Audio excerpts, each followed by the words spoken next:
Okay, I think we're good. I just went through the craziest, dumbest time of my life. I thought I was streaming on the right YouTube channel. I was not. I was streaming on the CGE. So, we're not going to tell Gibson. We're going to find a way to delete the video, and it's going to be fine. But I'm going to triple check that we're streaming by going to my laptop and grabbing it. And while I do that, I'll explain what we're doing today. So, tonight I watched the 20th anniversary of Harry Potter. And I was like, wow, this is really good. In the middle of it, there was a trailer for the Hogwarts Legacy game that I forgot comes out this week. Not this week. Next month. That's right. So I'm very excited for that. And then I get all into it. I find these videos on YouTube of actual gameplay. So I have the stream layout set up a little differently. We are on the right channel. Let's go. I'm gonna make sure we are on the right channel. Let's go. Alright, perfect.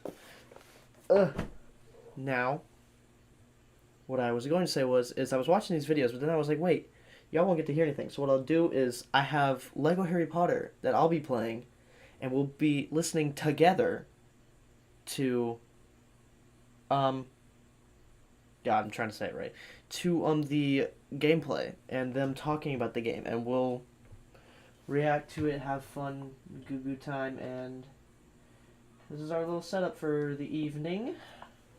I will actually need my laptop back, so can even move this TV back. I could probably turn it off now. Because what I was doing at first is I was watching it on this TV, not sharing with y'all, just flat out not. And what I'll do is I'll grab the remote instead and just turn, at least take us home, leave it there. Yeah, what I'll have is I'll have the laptop running at my feet.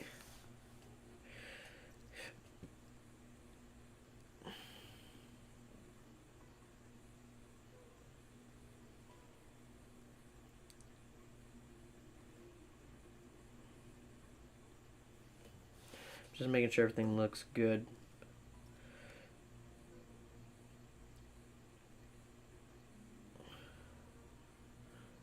So yeah, we have Lego Harry Potter running in the top corner. I know everything's a little weird looking, but it'll be cool in the long run. I didn't mean to close that. Bring you back up, put you down there. And I have desktop on. I'm going to turn off the capture device. So now all you will hear is the video and my voice. Hopefully there's no overlay. But we'll open up the video and just press play.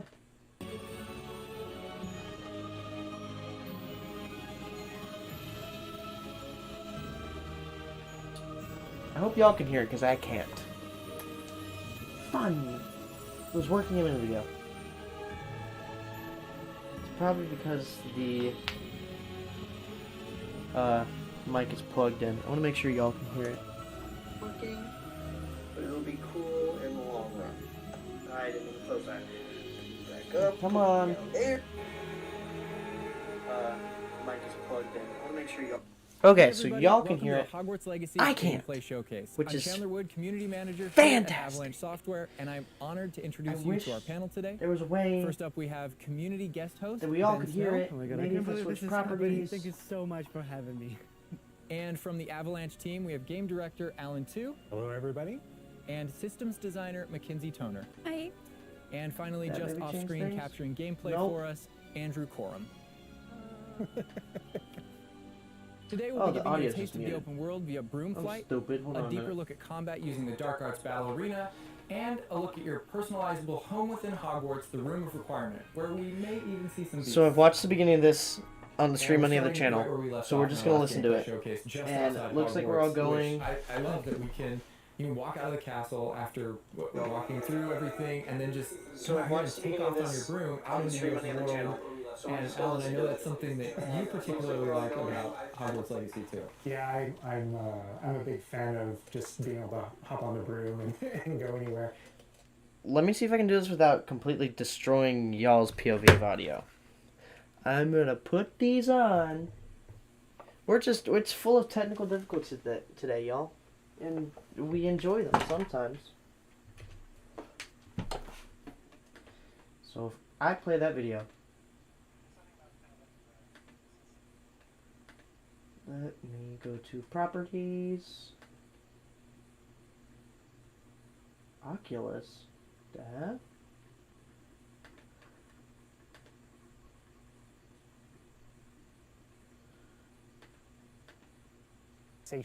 Of everything being open to you, and just Can y'all I hear love the this? proximity that I can get to things. I love flying close to the ground, and I kind of wanted to talk Yes! about it just I because did feel it! like you know, the brooms are I fun feel to me, not so just smart, because y'all. of Y'all all have those no feelings of idea. exhilaration, Alright, we're just gonna... but because they're not just I have a broom and it's done. I actually kind of like some of the mechanics in it. So you see in the lower right there's a meter there, and occasionally as Andrew's kind of flying up or flying We're down, just gonna leave you might everything notice there, it draining and your I'm map. just gonna And play this Lego isn't Harry the Potter, I present guess. day where all the broom technology is well known and advanced and everything that we know and love. This is an earlier time where they're still trying to figure out. You know, we're not at the 3000 yet. We're at the we're at the 11. So. Oh my goodness! I'm just so speechless right now because this is just so beautiful. The world just looks so. By the way, the broom, is that like the only one, or can you like upgrade that broom to full person? Yeah, so we have a shop in Hogsmeade, actually a broom shop. And Oh. so that sells a variety of different brooms. And it was important to us that the player could customize themselves based on their own aesthetic. So they're purely cosmetic, but if you talk to the shopkeep and help him out, he'll actually sell upgrades. Yeah, and those upgrades will make it so that where normally the broom you can only fly, you can only go at max speed. It's kind of like a turbo meter down there. You can only go at max speed without the meter going down, kind of closer to the ground. And as you raise into the air, you'll notice the meter drop. And so those upgrades will allow you to increase that distance from the ground. And the broom owner at the sporting goods store in Hogsmeade is trying to perfect the broom and get better at it and know it better, and you can participate that and get better and better brooms through that. And I love that mechanic encourages you to actually explore the world and kind of stay close to the ground. It's not just a travel mechanic, point A to point B. You're not just flying high over everything, although it is beautiful, something I really love doing, but as well, there's lots to explore on the ground, and so kind of keeping you down at the ground level. And to me, it feels like it's got this kind of surfing vibe over the. Oh my god! Like I'm just like I want to snatch the controller from Andrew right now because I want to go to the mountaintop, I'm going to the forest, and to that hamlet, or I don't know if that's how it's called. I think that's what it is. No, it's awesome. We're actually gonna land here, and I feel like that you call it a hamlet is just perfect, just because that's what we refer to it as. And so we all know from lore that Hogsmeade is the only all wizarding village within Britain, but we wanted other opportunities to kind of meet other characters out here and to kind of populate the landscape, so it's not just kind of barren as you leave out this direction and that direction. And so we just imagine these different dwellings, these different smaller locations that wizards might live in out in the Scottish Highlands. Whoa. And so it's those, and so we refer to those as hamlets, and they're opportunities to learn those wizard stories, how those different I got all that locations Harry in here have kind of like somehow. learned to live, what their relationships are with characters at Hogsmeade and Hogwarts. And so they're both quest opportunities out here and a chance to kind of get to know more of the area, even beyond Hogwarts and Hogsmeade that we've already experienced. And you also notice on the mini-map like lots of little icons, and each one of those represent gameplay in the hamlets that you can participate in, whether it's a vendor or different puzzles and challenges or different secrets that exist. Each one of those icons are different opportunities for gameplay. And you'll notice that same thing as we venture out into the open world as well. So when you go out into the open world and you see those icons, whether they're on the mini-map or on your map or off in the distance, those things are opportunities to say, like, I want to increase my inventory capacity. They're puzzles left behind by old wizards, that you can solve that actually grant you those. If you see ruins off in the distance and you visit them, you might find opportunities to actually expand and learn about your ancient magic. And as you kind of encounter different enemies dotted on the landscape, sometimes those characters, poachers or dark wizards, might be hoarding different magical resources that are valuable to you as you're playing the game. So each one has kind of like a way to connect to our gameplay loops and provide different opportunities that just kind of reward you for poking around. I mean, I ran away when I want to just cover all of those points on the map just by going over there. Well, we've flown on a broom already, but there is something that we haven't done so far, and that is getting on our flying mount. We're going to hop on our Onyx Hippogriff here. The Onyx Hippogriff is our pre-order bonus. Oh my god, there he just like pops out of the. What? Hold on. What the? That was dope as hell. Wait. So he just comes out of nowhere? Hold on. A broom already, but there is something that we haven't done so far, and that is getting on our flying mount. We're going to hop on our Onyx Hippogriff here. The Onyx Hippogriff is our pre-order bonus.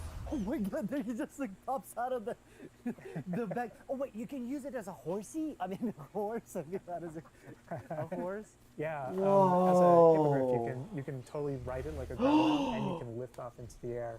And we tried to make sure that each of those interactions, so the broom's really good at reaching that top speed, at kind of traveling the world as quickly as possible. But sometimes it's really Yo. nice to get on the hippogriff because of that ground speed or those transitions. And sometimes it just feels amazing just to be riding around on a hippogriff. Look at it.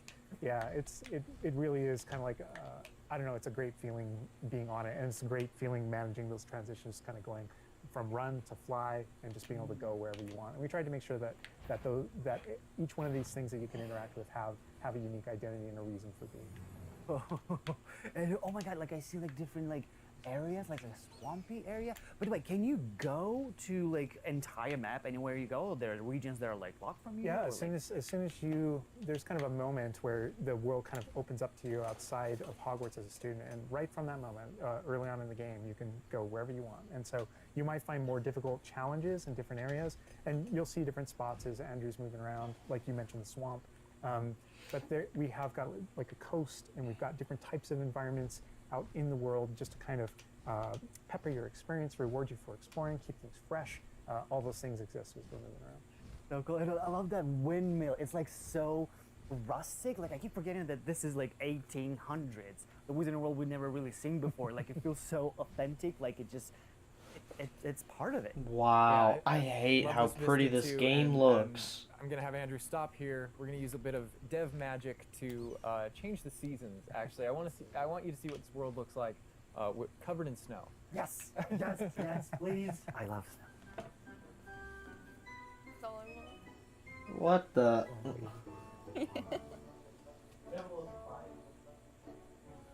Oh. This is so beautiful. Oh my goodness. This is so pretty. Okay, it looks so realistic. Oh my god, it changes the landscape like completely. Oh my god. Does it have like actual like gameplay impact? Like impact on the gameplay? Or does it like it's just the weather of Scotland? Yeah, we really use it as a narrative marker through the game. So as you're progressing through your main storyline, it was important for us to kind of like have those moments that What kind the of hell? felt like This when is reading books or beautiful. watching Why? movies How is this a where, video you game see coming kind of out the in a color of month? winter, and now the landscape has changed, and you're really feeling that passage of time while you're a student, going through your year at Hogwarts. And I think we wanted to duplicate that. And for me, it's really fun that it's not just on the outside, which I agree. I think it looked really beautiful. But within the school as well. So there are moments like when it reaches certain holidays or things like that, where Hogsmeade reacts my to God. holidays, and the school reacts to holidays, and you see the decorations around those environments change. That really helped just kind of make me feel like I'm there. Yeah. And it's not just for the seasons, those kind of vibe things. Like we have a day-night cycle, and that day-night cycle, even though similarly, like it's largely about vibe, when you go into Hogsmeade in the evening, there's less characters there. Around the school, you'll notice it kind of dies down and quiets down just when there's just candlelight and students kind of like as you're walking through the halls. But in that day-night cycle is where we've kind of placed a few items where, whether or not you can collect them or whether or not you can interact with them that are a little bit restricted by the day-night cycle. And I love Andrew's flying up here, really high up on the hippogriff. And we're just looking at this view of Hogwarts in the distance. It's just absolutely beautiful. It's part of what I love most about flying around in this game, whether it's on a hippogriff or I just want to say real quick, I love that we are watching a masterpiece of a movie, basically, right here. Then we're playing this cheese. Like, this is just funny. I mean, it's all of this is so beautiful. I'm so excited for this game. Y'all have no idea how excited I am for this game. I'd make it big screen, but I don't want any of my stuff to cover the gameplay already. In fact, I might move my face cam so y'all can see the mini map, because this is just too good, y'all. So I'll end up moving my face cam over here, making it about the same size.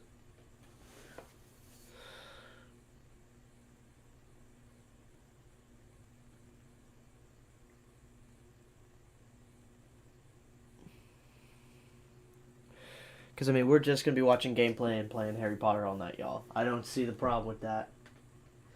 I mean, those of y'all that are... there's no one in here, but for those of y'all, sit back, relax, and enjoy. I mean, there's a lot of these in here from Legacy Games. I'm just looking at some of these others. We'll have to go into probably Hogwarts Legacy to see some more. But, I mean, we still got 20 minutes on this video. On the bridge. You know, I mean, you talk about going anywhere and things that you can see in the distance, and that's one of my...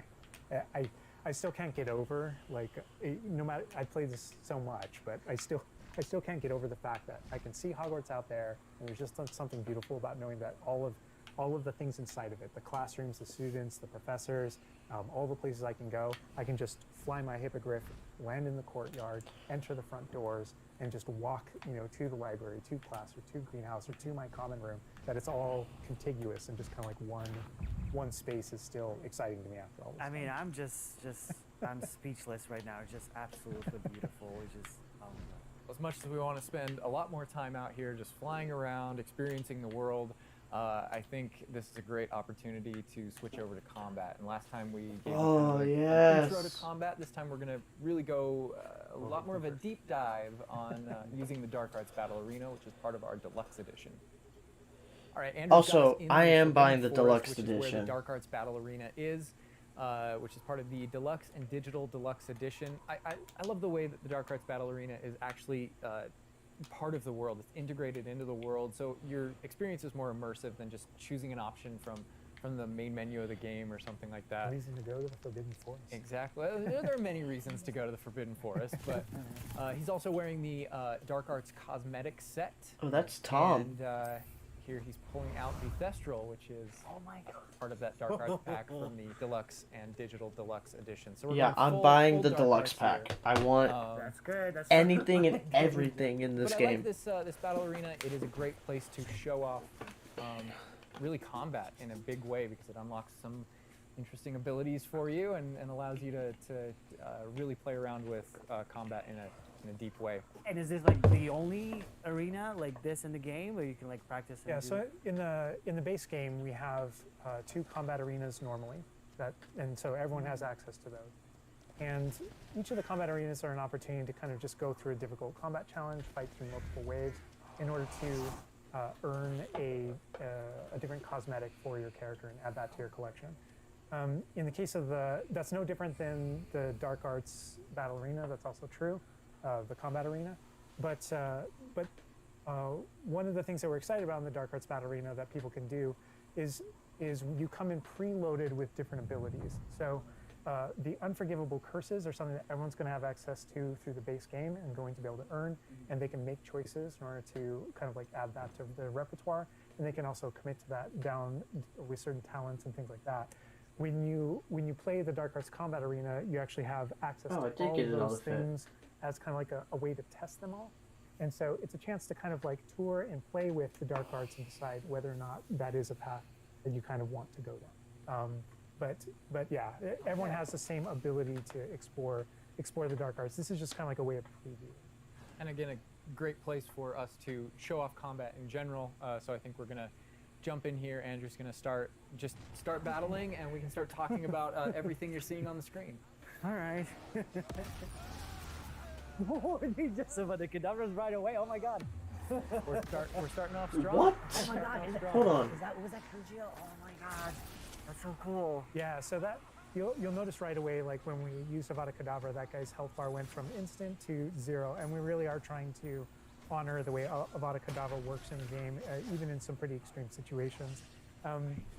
You'll notice that like the meter takes up a lot longer to Yeah, a little kind of cooldown. build up as a way to kind of deal with its extreme power, just so that it's still fun to use, and then there's some ways that we'll probably talk about to adjust that. But I don't know. I don't know if there are things on the screen that you just have questions about. Well, like I see like little blue things pop up from Yeah. the enemies. Also, like that sign. Well, it's like, so in the community we call it the ancient magic sign. I don't know if that's how it's called Yeah. in the game.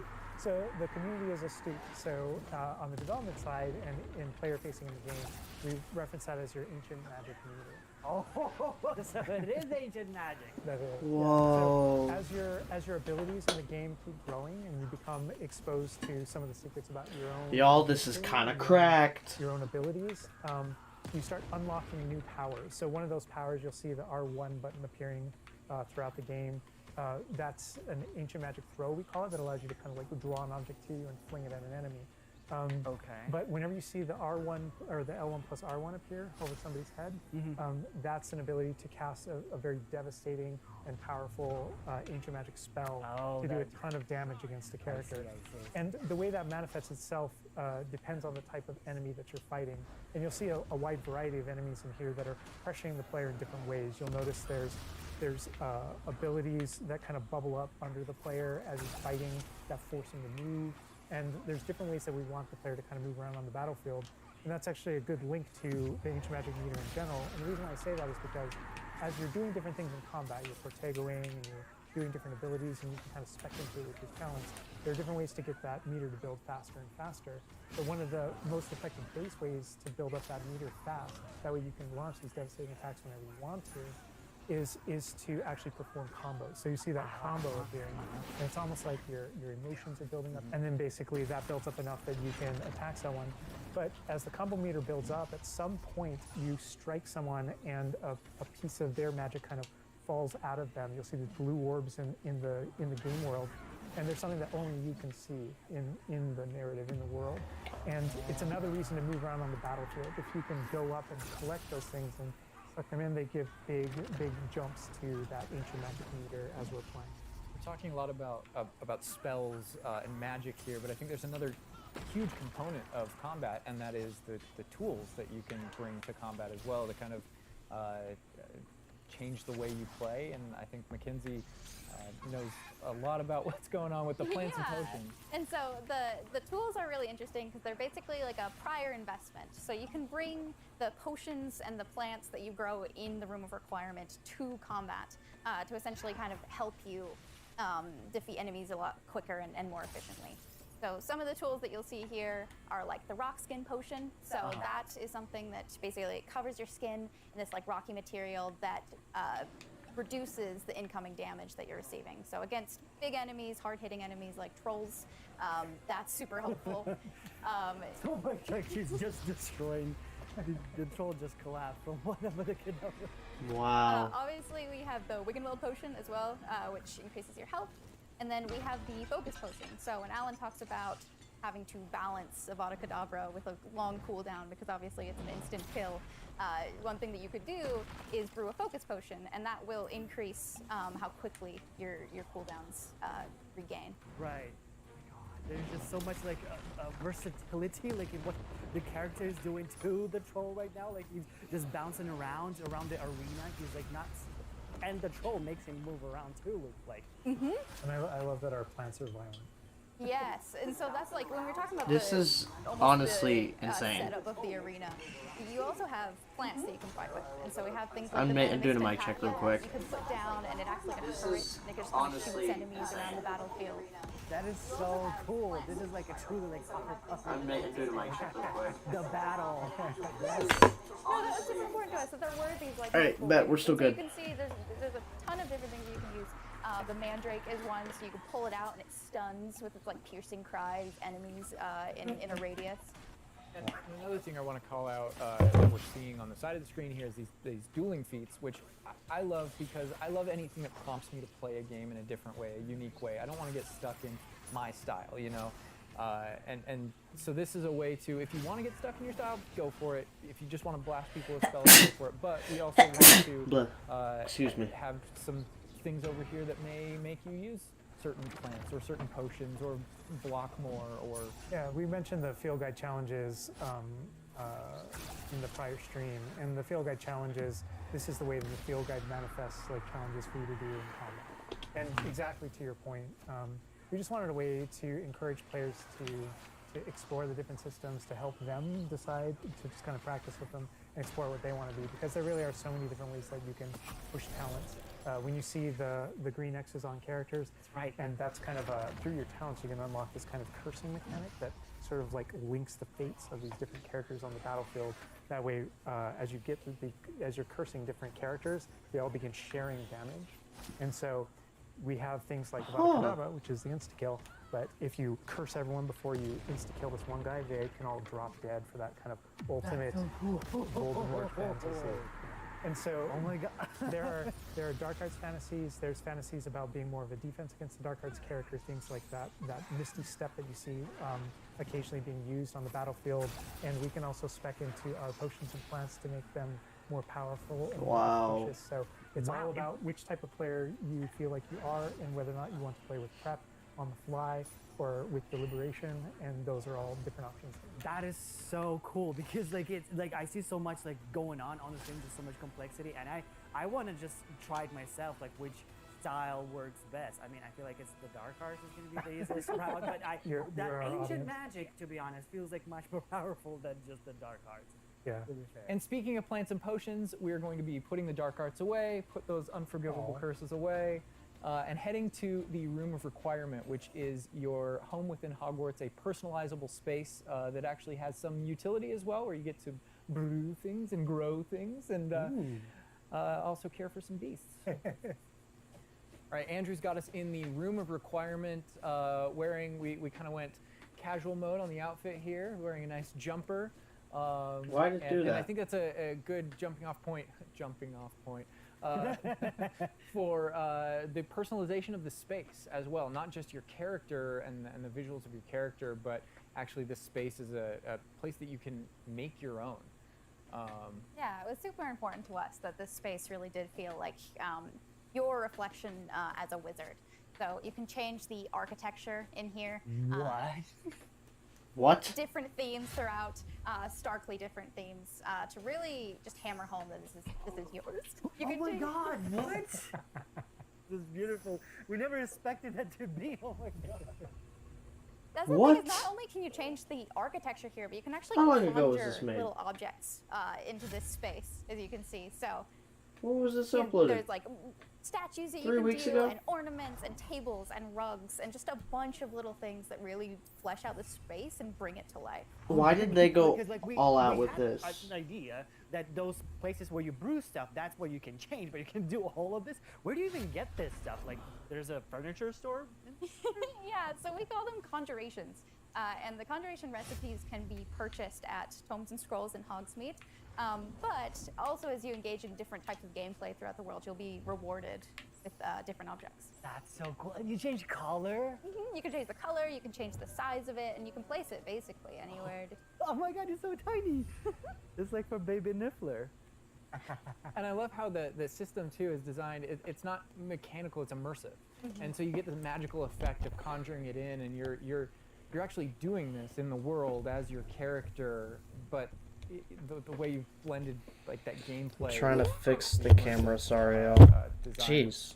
personalizing Oh the my space. god, like, and I love the animation, how it's like appears, you know, like it's not just like there, it's like, I'm glad I caught that. Can you see it drop? Yes, you can. I catch it though. Why did it just die like that? That's my question. What is wrong with this thing? Now it's not working?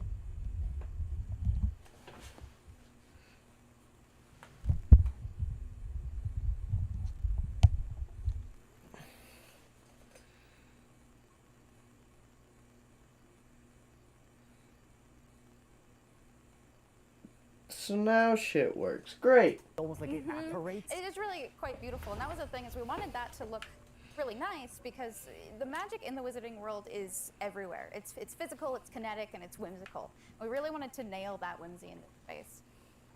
Another thing that I wanted to discuss is that not only can you like conjure things and you can change their look, but you can do that with the utility objects as well. So you can see that we have planting pots and potion stations, and you could change the look of those as well.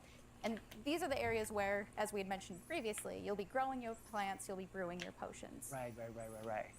So while you're also doing these like kind of nurturing-based activities, this is also the space where you would bring your gear to be identified, and gear to have like rates put on it, which I believe Alan can talk to. Oh. Yeah, we keep bringing up appearance and how it looks, and on a, in the game, you can look like anything you want to whenever you want to.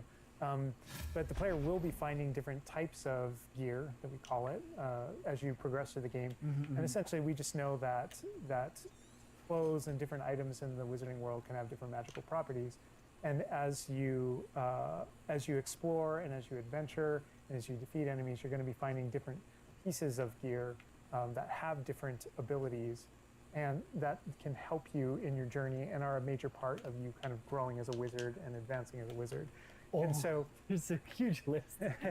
and not all the time, whenever you get a new piece of gear, you don't necessarily know exactly what it does.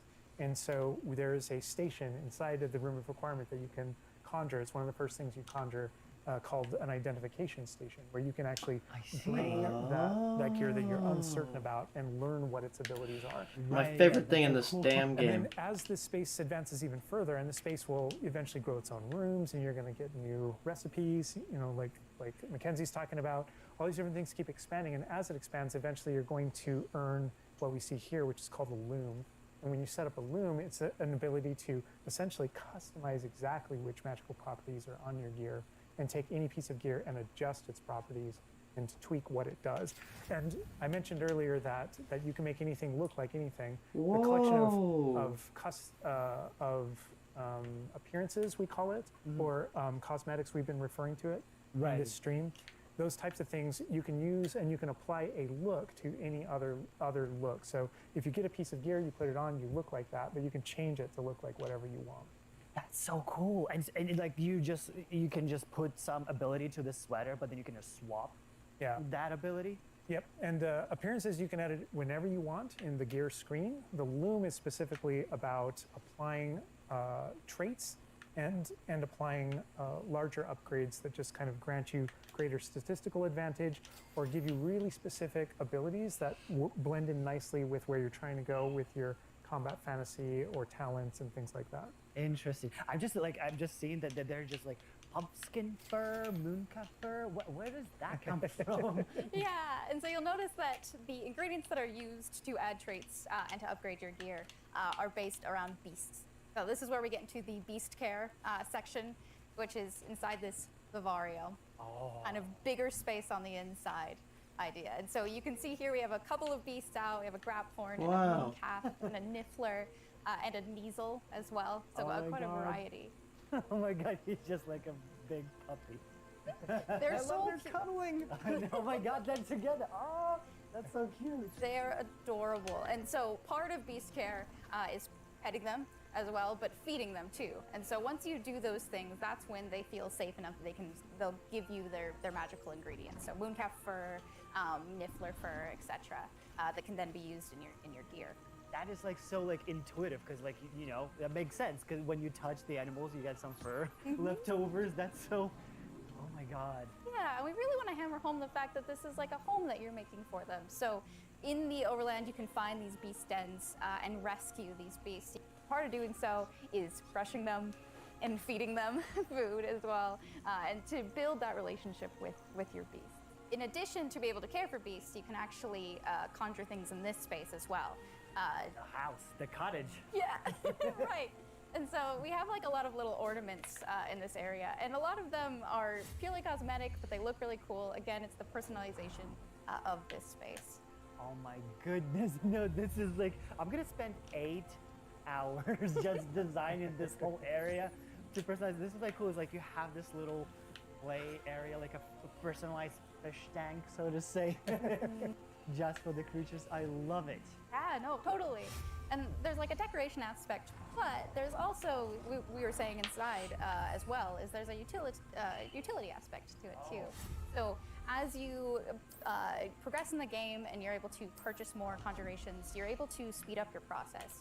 So one of them, for example, is the food processor, which allows for the beast in the space to automatically get feed, so you don't have to do it manually.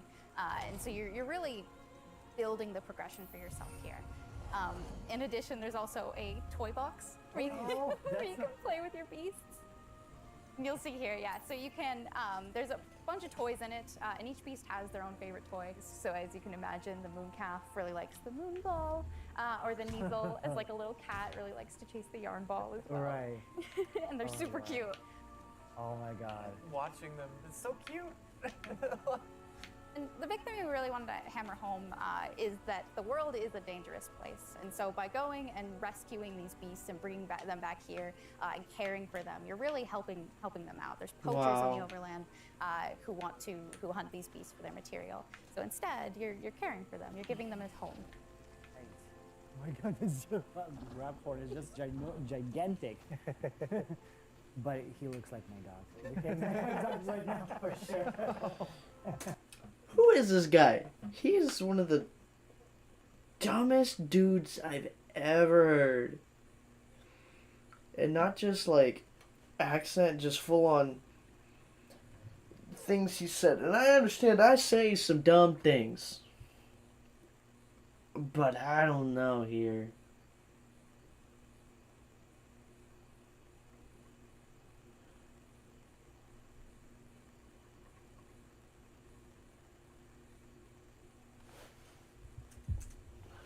Oh, you could actually name them as well. So like your dog. So getting back into that personalization, you know, yeah, we didn't want you to just like throw in, oh, here's a Graphorn in here. Like, this can be named whatever Andrew's about to name them. Bruce. The good name. You know, we've created this really nice space, and you can get additional vivariums, correct, to different kind of aesthetics and looks to where you're keeping your beasts and caring for them. Progression is a big part of this space as well. So as you progress through the story, you will unlock more vivariums. So as you can see, this one's quite meadow themed, big, open, bright. But there's other ones, say like a swamp that you might encounter. And it's really a visual effect to and more space for you. Oh, so it's like those, so when we're inside the room requirement, there's like on the left, there's that moon glow from one entrance and then some shrubbery going on in the right. Is that what you're talking about? Yep, that's exactly it. Ah, oh, you put trees in here too. Oh my goodness. Wow. And another thing with the beast care that I think is great, you know, tying back to this same kind of thing that you did with like the broom, where the broom is not just a method of travel, it's actually built in and integrated into the world. In the same way, like beast care isn't just this added element. You're not just throwing it on top. There's really this like narrative and integration to Everything connects. So progress through the missions, you'll expand the space. As you earn resources, you'll go into Hogsmeade and use them to unlock the gameplay here and unlock new conjurations and different things to play around with. In the open world, it's in those different environments, like the different combat and conflicts and bandit camps and different things like that exist in the overland. Those things are what hold recipes that exist in the loom. So all these things have a way of connecting. Moonstone that you find out in the world is the resource that we use to conjure everything. That's found throughout the world.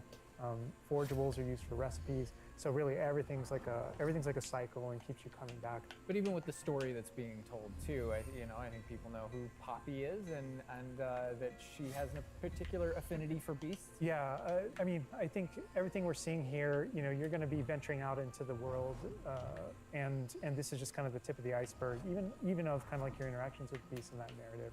So, you know, you bringing up Poppy, there are more kind of mysteries to discover and things to discover out in the world that have to do with her and that have to do with caring for beasts. And so different characters have their own stuff that just kind of make this all just kind of the beginning of your journey. Well, we could spend hours in here, but we're gonna have to end the stream now. What do you think about what you've seen today? No, you don't. I'm just so blown away by how beautiful it looks. The open world seems so detailed and there's so many things to do, and like the combat, we're gonna spend like 2 weeks or more just breaking it down by pieces. There's just so much to this world. Like, I'm so happy you guys did this overall gameplay. And that's just the tip of the iceberg. We've got more for you to discover and find on your own. Thank you so much for being here. Thank you for watching. Hogwarts Legacy is available for pre-order now. It releases February 10th with 72-hour early access for owners of the Collector's, Deluxe, and Digital Deluxe Edition. We're gonna wrap things up, but first we've got a little surprise for you. Bye. What? What's the surprise?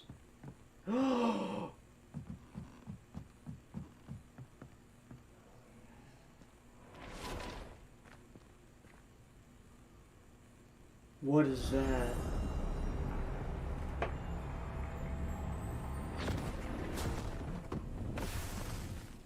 What the hell? What was that? I need to buy this game right now. I need to get back to college, buy all my groceries, and see how much money I have by Monday.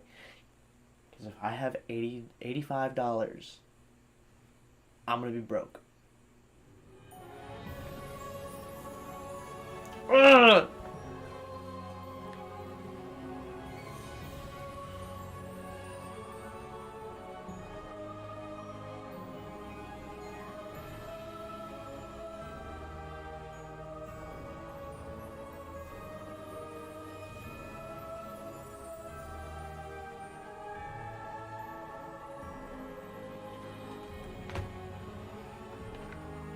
Mm.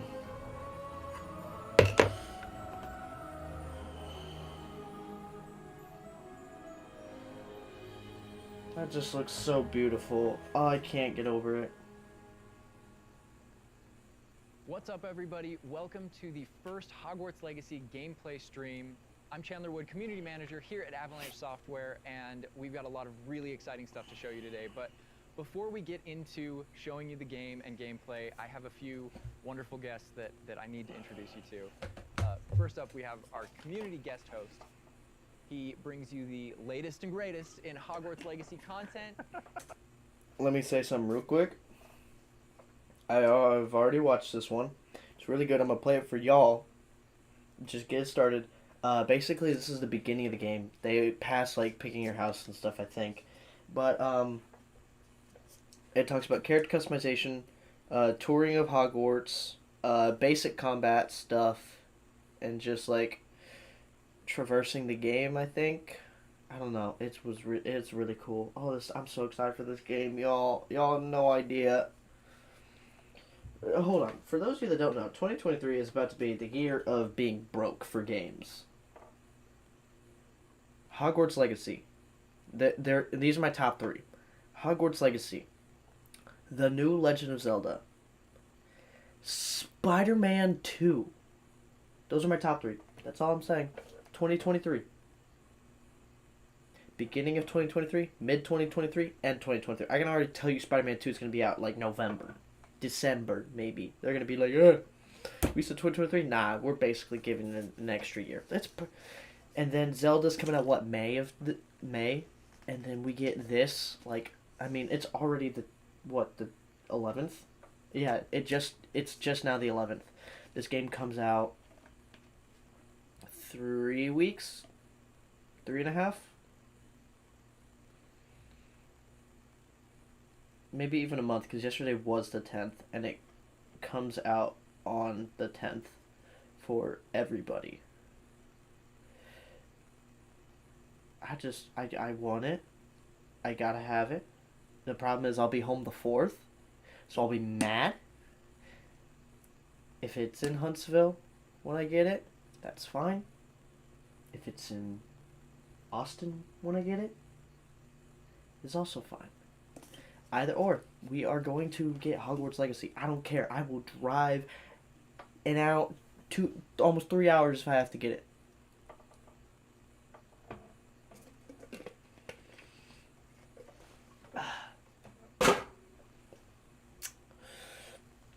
Drink your prime, kids. Hydration.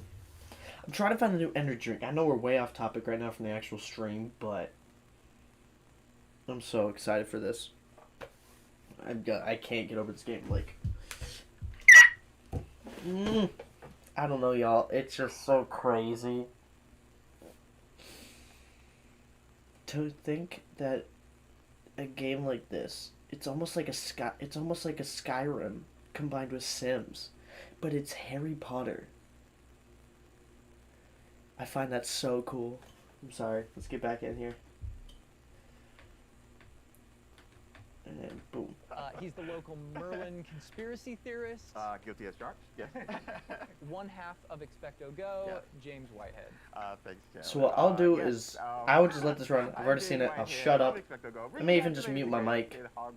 And when it's done, we'll look up another video and just see gameplay. One half of Expecto Go, the better half, my wife too, represents that other half. So I'm excited to be here, and thank you, Avalanche Software, for inviting me. I cannot wait to go over this gameplay. I just got to say that. Welcome, thank you for being here. And we've got two people from the studio, just two of the many people bringing this thing together, the magic of Hogwarts Legacy. Game director, Alan Tu. Hello, everyone. And senior environment artist and Hogwarts expert, Boston Madsen. So thank you for taking time out of your very busy schedules right now to sit down with us to help us show everybody gameplay. So what we're going to be showing you today, first, the character creator, because it's your legacy, and you have to create yourself when you get into to get into Hogwarts and bring your whole authentic self to Hogwarts. So we're going to show you that character creator. Then we're going to dive into a tour of Hogwarts, and it's just a small tour of Hogwarts, right? Because Hogwarts is huge. Hogwarts is really big. So we're going to be showing you a little bit, but it's still a lot. So, and finally, ending up with combat. A little taste of combat, a little taste of how all that works. Let's go. Just a little taste, yeah. So we're excited to get there. But again, first and foremost, we need to get into this character creator. And James, with you here, we wanted to let you create this character. So Andrew, who is going to be doing all of our gameplay capture today, is going to be handing you the controller. Oh my gosh. All right, I won't break anything. All right, so what are we looking at right here on this screen? These are your presets. So a lot like other games, there's some initial settings that you can choose for your character that just kind of get them into like the ballpark of what you want to be, who you want to be, and what you want to change. Oh man. And then once you're in that ballpark, all of the other tabs let you dial that in, be exactly who you want to be. It's our goal with this is to make sure that for anyone that fantasized about bringing themselves to the school for the very first time, that they feel like they have the options in order to represent who they are and essentially bring themselves to Hogwarts or whatever character they want to bring to Hogwarts. Oh my God, and options galore. Do you mind if I try to put myself in here right quick? This is all about you today. Okay. All right.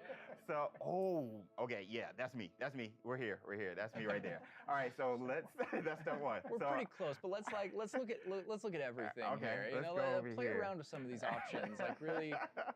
All right, so what are we looking at with this option over here with the tab? I see face stuff. Yeah, so a lot of the different faces that you saw in the previous screen, all those faces are choices that you have here. So you can, now you're just kind of getting into the details in your face shape, in your skin color.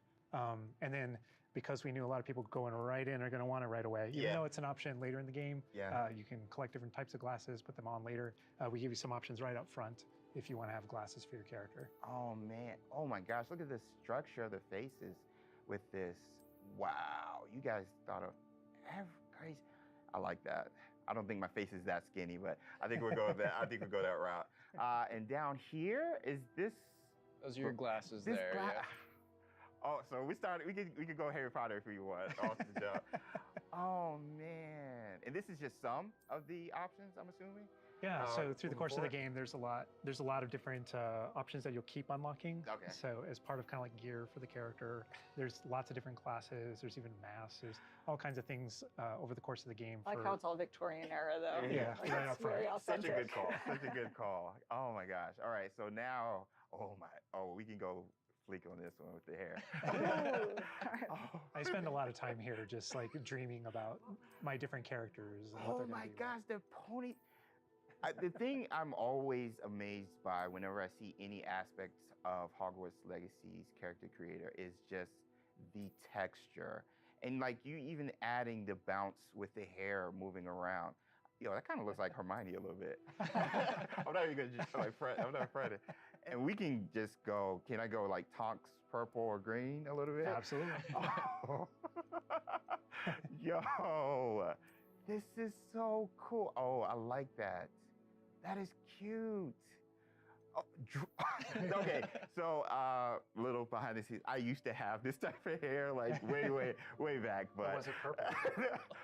I wanted silver tips, so that was the closest I got to any color. But oh my gosh, this is so cool. So you literally can bring yourself. Like it's a myriad of textures and different hairstyles here. All right, so now we're getting over here to play around with some of the. These are more subtle options. We've Okay. got freckles, moles, different things like when it comes to your complexion, like darker eyes, maybe like some shading on the cheeks. Oh man, you guys literally thought of everything with this. I do have a bit of fun with that. And then the scars are one of those options where, you know, Harry had his own unique scar, but you can come in with different scar options. Yeah. Oh wow! Look at that. I didn't even see that. Oh, those are my favorite. The eyebrow scars. Yeah. Love those. Yeah, you look kind of It's a like, classic. Yeah, you look kind of just like tough. But anyway, so now we're over here. Oh man, you guys, this is so sick. Again, getting more subtle here, you know, really like dialing in that face to really get your. I don't know how revealing I want to be with my facial features now. Just like, yeah, I kind of have a big face. Yeah, my eyebrows kind of sit kind of low. But I mean, literally, you have so many options just starting the game. I feel like I'm going to be here like forever. Yeah, you and me both. And then this final tab here, this is where you kind of bring your whole character together. You know, this is where you finalize everything. You're not choosing your house here. Okay. That's not yet. That was a theory. But you know, here's where you bring you choose voice 1 or voice 2, which is more kind of a masculine or a feminine voice, and then even within that, changing your pitch, with the pitch slider. It's a subtle slider, but Yeah. but you can hear it, Concerned about. That was quite something. and so you can kind of make out the differences. But yeah, you choose which kind of voice that you want. You'll be selecting your difficulty here. For today, we'll just go normal because Andrew's going to be taking us through some of the experiences with combat later. And we can talk a little more about difficulty, yeah, with combat and how that plays in. That is But a I big think question. the important thing here is like if for people who aren't gamers, especially, Right. story mode is a way to get into this without being worried about like, oh, do I need to be good at games? Like, no, just enjoy this game. It's, And I will put expecto and then go. We're good. We're good. Awesome. and then whether you want to be witch or wizard. Amazing. What'd you think, character creator? We're good? I'm good. Let's explore Hogwarts and let's get into some combat. All right. Through the magic of using a dev kit, we're going to be loading up a save a little later in so that we can show you more about Hogwarts and give you that taste of combat. All right, Andrew's got some gameplay pulled up for us here. We are starting out, James. There you are. You're wearing the House Fanatic robes from the account linking. Thank you. I do look good. And this is our first look at the Hufflepuff common room, I'm assuming. I mean, dorm room. The dorm room. Yeah. This is awesome. But Alan, what are we seeing right here with the UI? Because this is our first look. Yeah. So right now, we know there's been a lot of questions about the HUD because this is the first time we're showing it. So kind of going over it from right to left, on the bottom right is what we call our spell diamond. So those are, everything that you see in it are slottable spells. So we have over 20 slottable spells that you can earn over the course of the game. Okay. And that's where the player can place them and use them and access them very quickly. To the top left of that is, you'll see the D-pad, and on the left is an eyeball, and on the right is a bit of a grid. So the eyeball is an example of one of, not a slottable spell, but what we call an essential spell. There are certain spells that are used in very specific contexts, or that we just want on the controller at all times, and Revelo is one of those. That's left on the D-pad. On the right on the D-pad is that grid represents where you might slot spells. And so Okay. right now, today, we're not going to be going into the spell slotting menu because we feel like there's a lot of spoilers there. You know, like what are all the spells and what can we do? I would like spoilers, but I know. understand. But we do want to make sure there's still some goodies left to share with everyone. And then on the left side, that thing that has the L1 button next to it, that's another thing where we don't want to spoil, but basically that's where you access your tool wheel. So there's a lot of magical tools that you're going to be kind of brewing and growing over the course of the game. And so that's where you would access them rapidly is our tool wheel. Okay, cool. There are a few things that I left off the table on the right. The green bar is your health, and basically there's a potion next to it. That's how you might heal. The bar above it, we're keeping a secret for now. I apologize. And all the way on the left is our mini map with a kind of overhead view of where you are currently in your common room that updates as you travel through Hogwarts and beyond out into the world. And for those fans out there that aren't a huge fan of minimaps, because we know they exist, there's also options to remove the minimap and turn on or off different elements of our HUD. But Really immerse yourself. Yeah. and we'll go more into the spells as we get into combat, but that's kind of that's what you're seeing there. And this is our HUD. Also, Andrew's giving us a good look over here. I want to call out. I'm a big fan of the bedside tables in the dormitories. Very nice bedside tables. They are nice bedside tables. Yeah. The honey-colored wood was mentioned in the writing. It's part of lore. It's part of lore. There we go. All right. So now we're walking out into. We really tried making these low-ceilinged dorms to give you that Badger set sort of feel. And the first thing I know is the music. The score is amazing with this. Gorgeous. And I'm calling out here, this is unique music that you're hearing for the Hufflepuff Common Room. Go back to those Common Room videos we released, you'll notice the music's a little bit different, and that is entirely intentional. We just want to welcome you to your common room in every single house, just a little bit differently. You can customize that experience right away. Oh my gosh, that's so awesome. Look at that. So I mean, beautiful design. We could spend like the entire rest of the stream just in the common room here and talking about it, and I'm sure Boston and James could be like just geeking out over it. All the details come from J.K. Rowling's writings for this common room. The round doors, the hanging vines, even the dancing badgers on the fireplace. It's got a real earthy vibe. Yeah. It's very, very earthy. Which is like elements for each of the houses, right? Hufflepuff is earth, Ravenclaw is air, Gryffindor is fire, and Slytherin is water. We really leaned into that for each common room. Wow. So it feels earthy. We've got a little earthen passageway. That's what we were. Hopefully, it should feel very familiar. Yeah, it does. It does. But I know you don't want to leave, but we're gonna be leaving. Thank you. I understand. Whoa, the sound effects though. Like, looking back at the past trailers, it was just music, but kind of hearing how Hogwarts is now, it's so cool. Very tactile. Yeah. Andrew's going to make use of one of our spells, Revelio. Use Revelio right here, because there's a little magic going on. You notice a little something there. Yeah. So these are something that we kind of interchangeably call Revelio pages or lore pages. And you'll notice a bunch of things pop up on the screen. Yeah. You see that we got some XP. XP for it. And you can also see that we've advanced something called like a field guide challenge up in the corner. So I want to talk about that a little bit. So we had to ask ourselves, what? Continue, I'm sorry. Continue. There may be something you may or may not be able to tickle there. Yeah. But in our game, we had to answer the question, we're a late fifth year. What does that mean? How do we catch up to the other students? Okay. And so we have an answer to that question, and it's given to you by the staff. So there's something that we call the Wizard's Field Guide that's granted to you early on in the game. And the Wizard's Field Guide is how you actually work on catching up with the other students. So Andrew, if you hit pause for me up here, before we push forward a little bit, you can see in our pause menu, it's got this book theme. Wow. That's your Wizard's Field Guide. And you can see your house kind of crest overlaid over it. Okay, right? And you okay. can see that on your level as well. I didn't see that So earlier. The Field Guide has this magical property of looking out into the world around you. And the reason why it's on loan from the Ministry of Magic and the professors have granted it to you as a late fifth year student is because they want it to help you catch up to the other kids. And its magical property is to discover different opportunities to learn and grow all around you. So the way it works is, as you discover gameplay in the game, it actually recognizes that as a challenge, which is kind of On the bottom. locked into there. Okay. And Andrew, if you go in there, you'll see different types of challenges that are combat challenges, quest challenges, Wow. exploration challenges. And you can see field guide pages are on there as well. Yeah. So 1%. We unlock that one field guide page.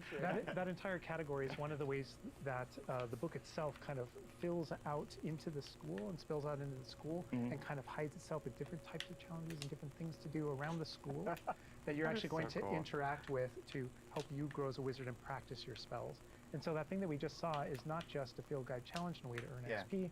It's also something that that players can use to learn about the school as they're traveling around. They spot these little secret facts, and they can kind of play a little bit of a game discovering all of them. And there are over 100 field guide pages just in Hogwarts alone. So, Little glimpse of the grand staircase Yeah. here. We're not gonna. Circular staircase. All to the match tower. portraits. Yeah. And I did notice the blue flame just ignite right there, which was so cool. yeah.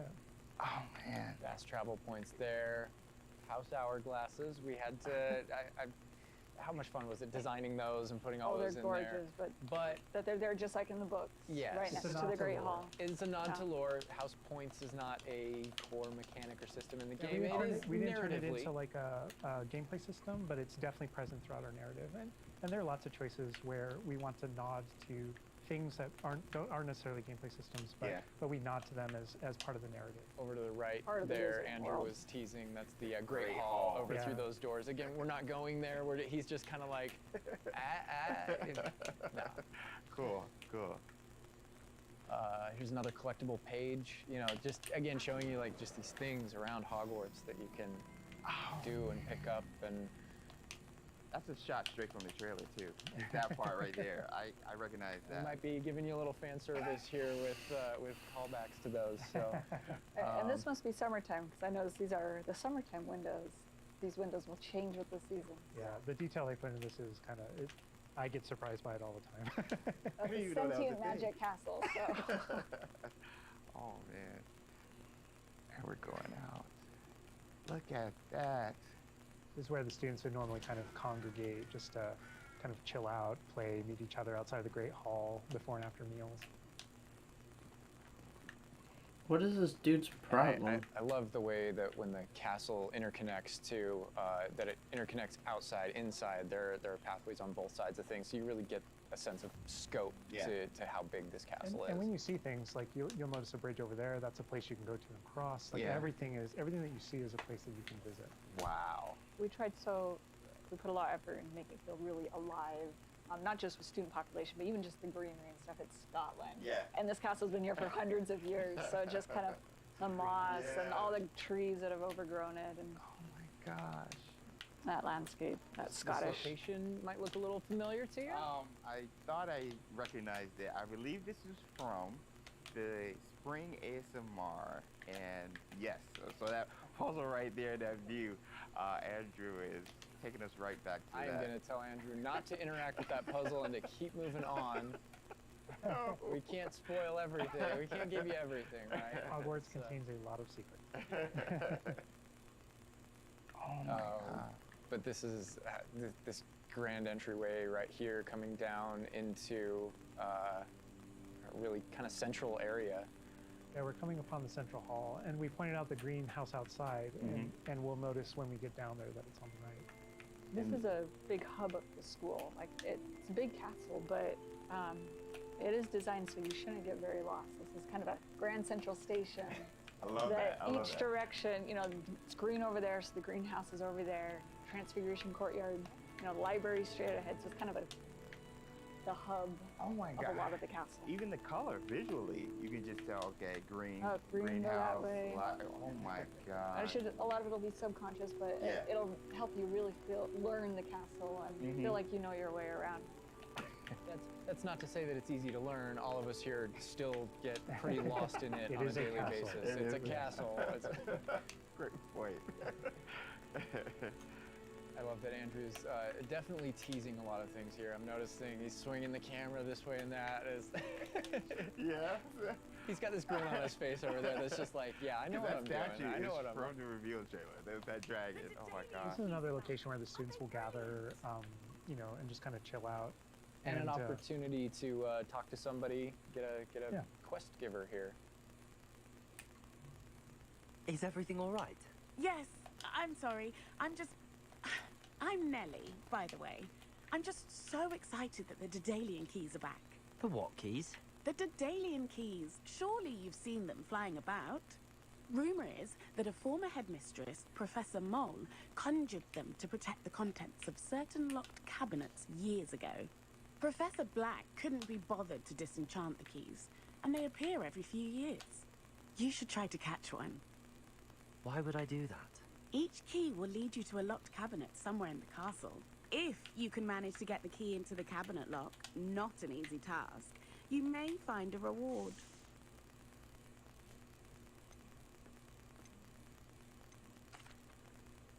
Perhaps I'll give it a go.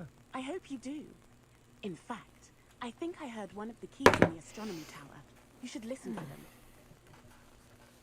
So those kind of side quests are really, it's a cool way to interact with your fellow students, with perhaps other teachers, with, you know, various things like that, as well as teach you some more of the secrets of Hogwarts, I think. There's a in this little case, bit of that. absolutely. Yeah. So the students are a way to kind of like flesh out the school opportunities around it, what we can do, and then those interactions, different interactions with different characters can also offer different choice points for the player, and then some of those things can affect things game-wide. Some of these affect characters' lives, the ending of the game.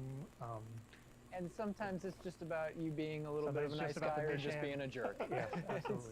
So the scale really varies, but those opportunities exist for the player. Wow, look at this. This is the Dada Defense Against the Dark Arts. Power, which this is one of my favorite locations in the castle. Just visually, you come in here and just the richness of this area. Very iconic, very unique to anywhere else in the castle. Somebody else that we can talk to, notably a younger student. Yeah, she looks like a first year or an 11-year-old. Are you all right? Don't you know who I am? Zenobia Noak, the girl whom everyone at school hates for no reason.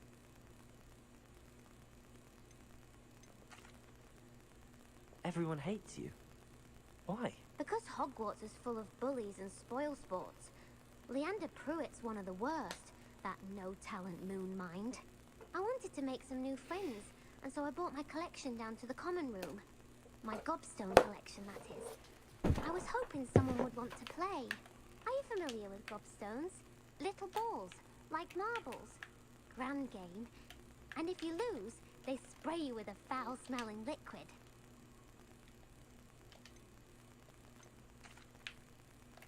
I haven't much interest in a game that sprays you with odors. Only if you lose, which I never do. Or at least, not often. People can be so cruel.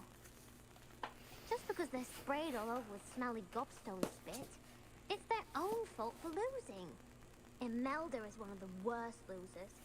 Everett and Astoria are terrible as well. And now those poor losers have taken my gobstones and hidden them in very high places all over the school.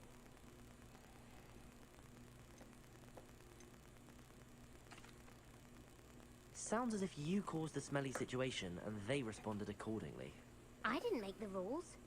Anyway, I can't work out how to get them back on my own. I don't think I know the necessary spells yet. Ugh. I need someone, perhaps a selfless and talented 5th year to help me.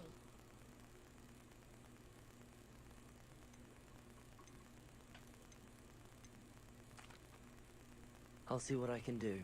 I'd appreciate the help. If you do find all of my gobstones, do come and see me again. I'll be back to playing Snake Pit and Jackstone by myself in no time. I love that interaction with her because there's so many ways that you can go with that. You can you can feel for her. You can be a jerk to her. You can be like, gobstone sounds awful. It sounds like you're just mean. Yeah, and your opportunities to be mean there aren't over. So, they continue. That's a good example of the gobstones too. I know people are gonna ask, gobstones playable? They mentioned it, right? Yeah. So yeah, gobstones is one of the things that is not playable in the game. I know we've had to rip the Band-Aid off on a few things. Honestly, it's an amazing thing on the franchise how many things about this, like like speak to us as fans and that we want to turn into gameplay. And there were calls that we had to make over the course of production of kind of like which things we will and won't include in the bucket, just kind of for the overall health of Wizard's the thing. chess. Those are things that aren't featured. Aren't featured. Yeah. They're featured within the world. Right? I'm glad they mentioned they're a part of the wizarding world. Every single time Part of there was something that students' we regretted because we couldn't include it. We also tried to figure out a way to make sure that it was included in the narrative, included in the stories, make sure that there's a way to kind of like acknowledge it, touch it, you know, and make it feel like it's definitely part of the world. And I know here too, we're like, you're getting. I was like, we're in Defense Against the Dark Arts Past. I recognize that staircase to the left where we were just at. Andrew was walking by. I also recognize the dragon at the very top. Oh my gosh. Being in a classroom, I think this is a good opportunity to talk about how classes work, because we've gotten a lot of questions about that. Is it a schedule-based system? Is it so tell us how classes work. Yeah, so ultimately we decided not to go the sim route. So I think like one of the speculations was, is there time of day and you know, that kind of thing. Like, can I miss class at this time of day? There is a day-night cycle. Yeah, there is a day-night cycle, but everything is very narrative-based, and so there's a big mystery going on in the world. There's something happening in the narrative, and we essentially see it as kind of like chapters in that narrative, each chapter of which has a set of missions that you can choose between as you're progressing through the game, and classes fit within that structure. So there are mainline things that the players have to do, and then classes also appear on the sides as well as optional things that help you advance your spells.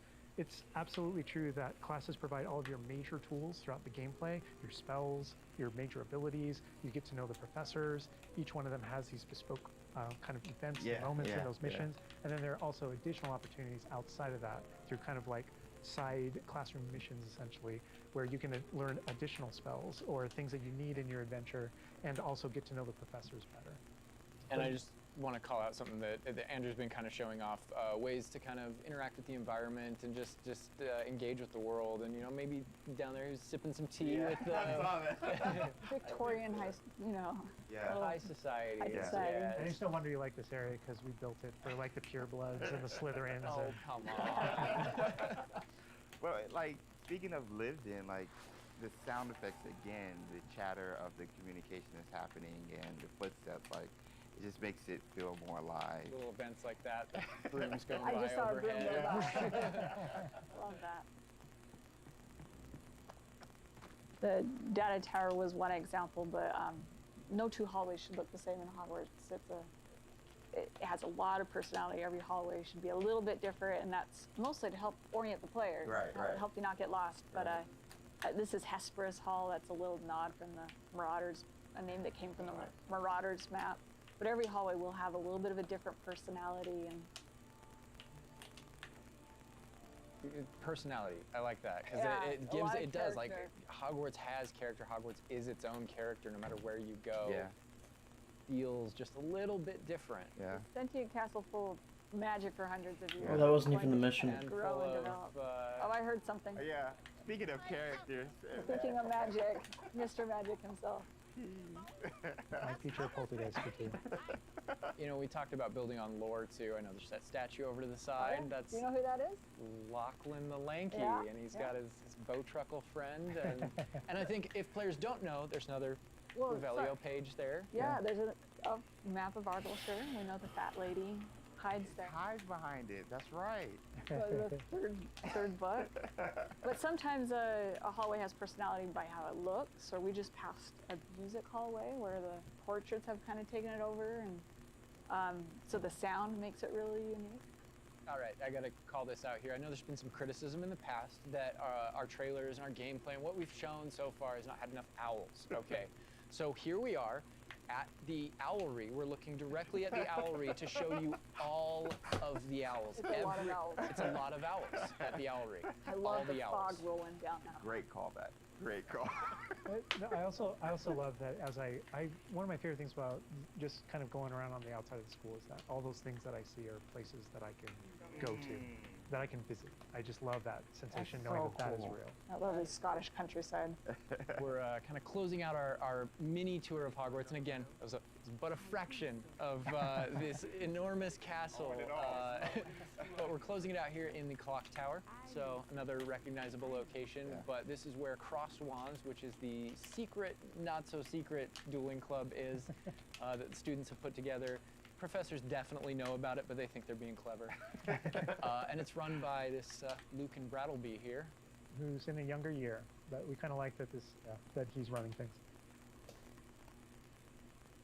Hello, Lucan. May I use the training dummy? Of course. I'll fetch it and give you a list of combinations to practice. Ready to have a try now?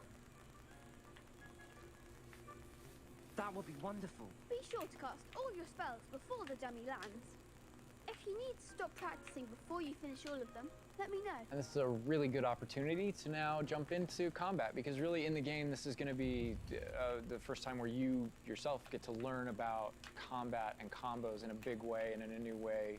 For me personally, this was where the game like really starts to open up to the possibilities. Yeah. So we've set up a training dummy, and this is kind of an activity where you're supposed to execute according to kind of the iconography on the top. Now, what we see on the top is the Accio spell, followed by 4 what we just kind of lovingly refer to as basic shots. There are certain spells what the wizards kind of like use, just kind of playing one now. And you trigger that by tapping R2 on your controller. So you can see in the corner R2. So if you tap R2, that throws out a basic shot. But that R2 is also your gateway to all of the spells that you might slot. So if you hold R2 instead, you can see how the diamond expands. And if we let go, you see how it contracts? Yeah. And so if you hold it again, it expands. And so when it expands, then all the spells that you slotted while you're holding that button can now be tapped with your face buttons. Awesome. And not only that, but over the course of the game, you can gain additional spell diamonds, up to 4 additional ones, so that you can slot up to 16 spells, pretty much instantly. And then that helped us fulfill the fantasy of in combat, I need to be able to access things very rapidly. Yeah. And so you learn over the course of these events, how to juggle not just the spell casting, but also it reinforces an understanding of another feature of the wheel, which is their cooldowns. So as you're casting spells, just to make sure that you're not just kind of like repeatedly using one thing over and over and over again, you can see cooldowns on the spells that he's using on the wheel. And then as you progress through the game, there are different things that can affect things like cooldowns through your talents, different things that allow you to kind of like juggle and adjust and update those things. And so if you hold down R2 and you tap the D-pad, it will switch between your other diamonds if you've unlocked them. And that's how you access all those. Oh, man. It looks like we're about to get some action over here. Yeah. So this is a great way to kind of learn how to pull things together, So you pull those Leviosa combos right together. Here. Yeah. Tap, Accio, tap, tap, tap. Awesome. Well Good done, job, Andrew. Andrew. And that's just against the dummy, but I mean, I'd say that's enough practice.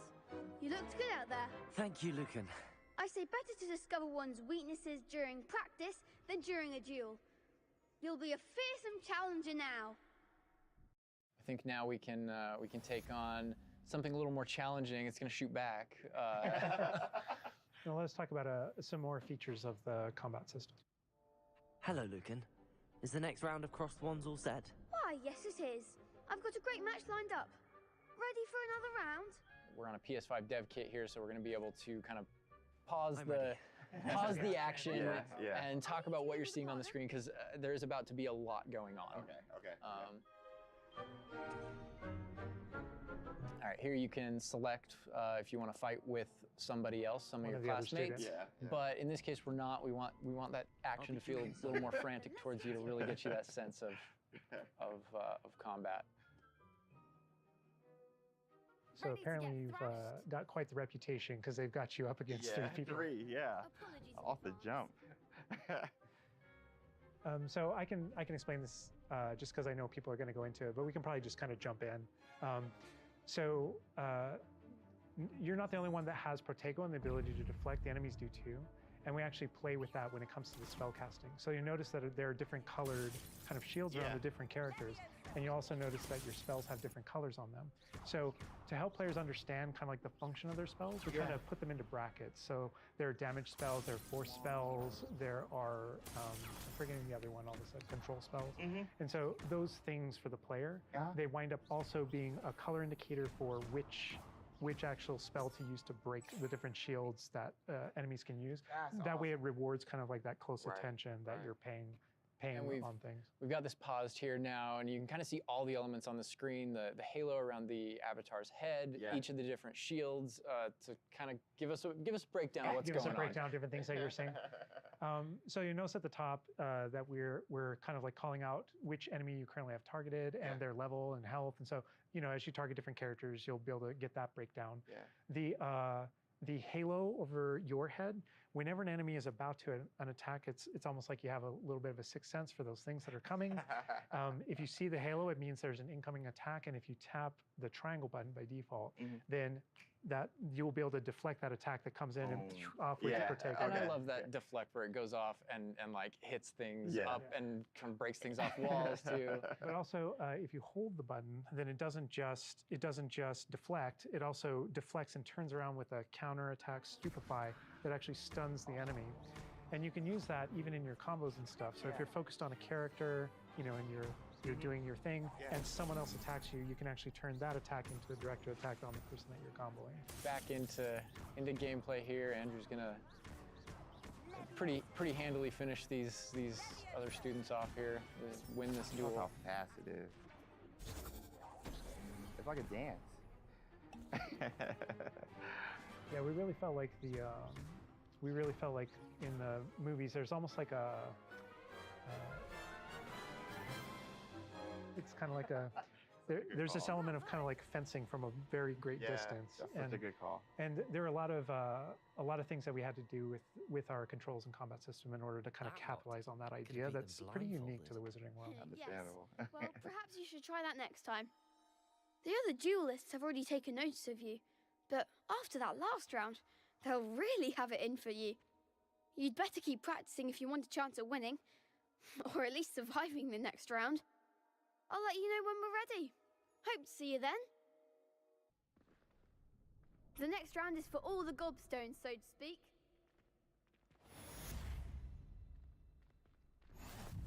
And that is more or less gonna wrap it up for us for now, for what we wanted to show you. Character creator, tour of Hogwarts, and just that little taste of combat. But we didn't want to leave you without, well, maybe a little taste of something that we may show in the future, may show next time. You know, so leaving the castle, going out here.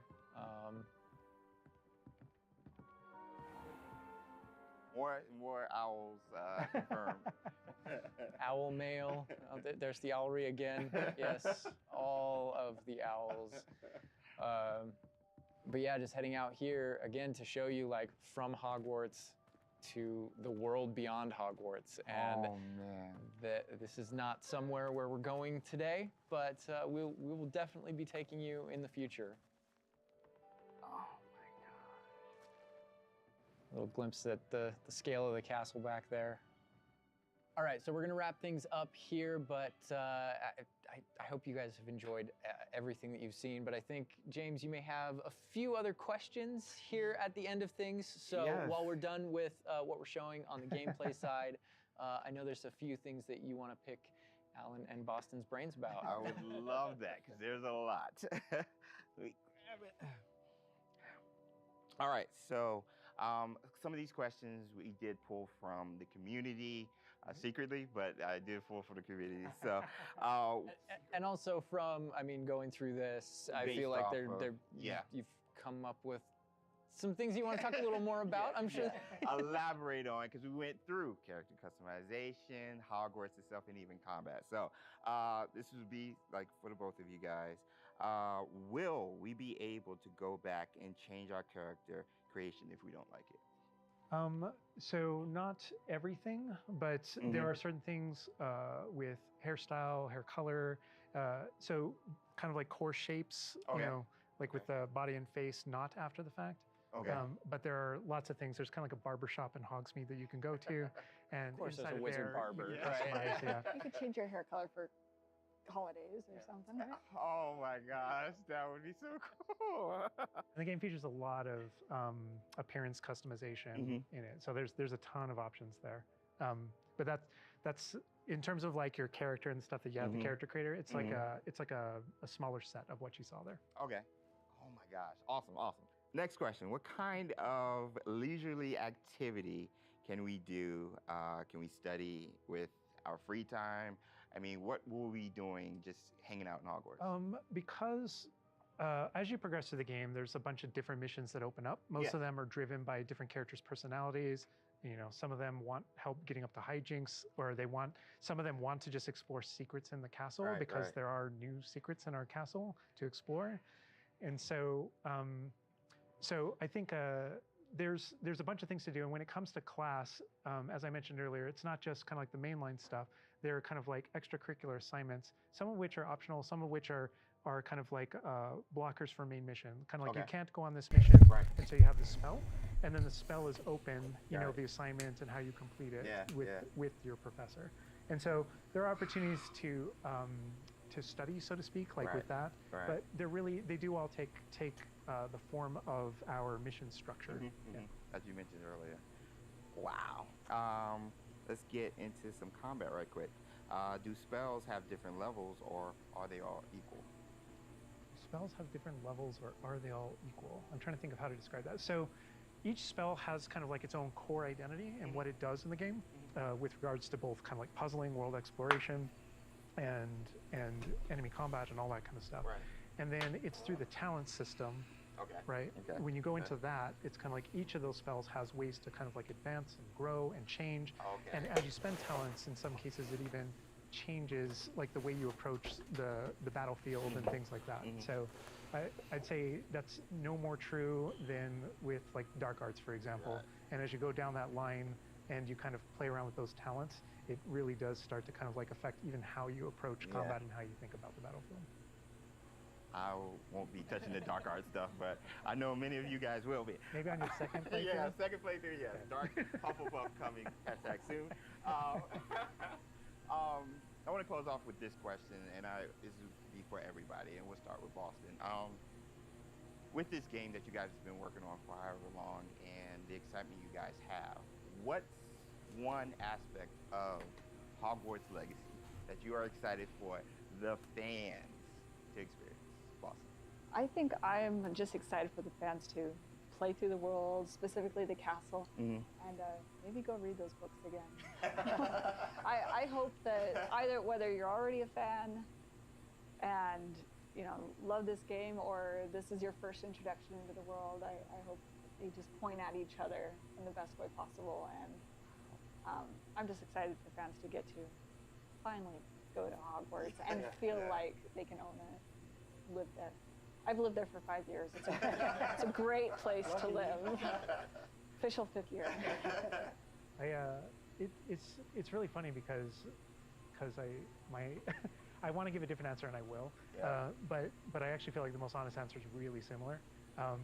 Because my favorite thing when running around, playing the game, and getting to know Hogwarts the way Boston knows it, because she knows the school and the lore better than I do, and thank God, right? Because you want the person architecting it to really know that. But when I rewatch the films or I'm rereading passages from the books, there's a different relationship to those things having played the game.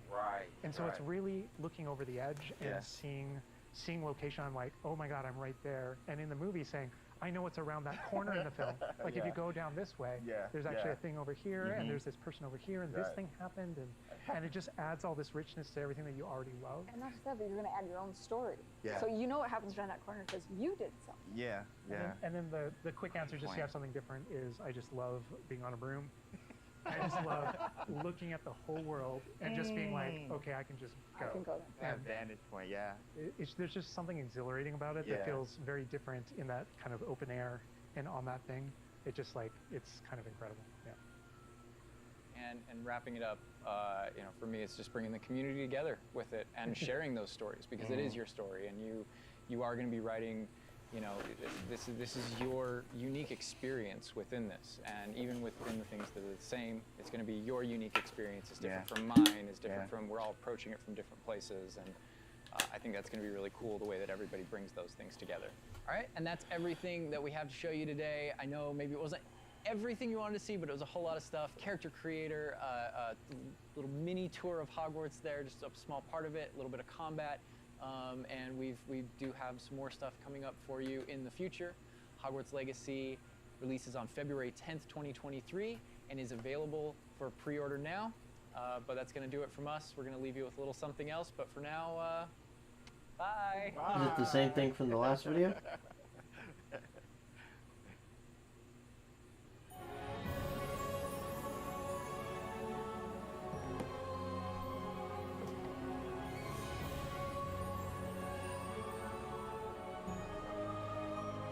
I really hate how good this game looks. Like, I don't have a 4K TV, but imagine. Oh, come on.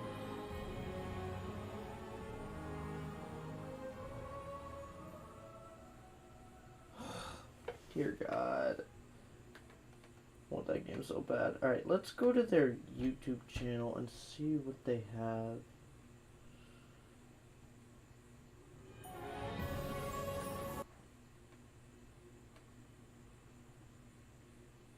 It doesn't look like much. I mean, there's like ASMR stuff, just little things. These are the first big things. So what we'll search up is gameplay.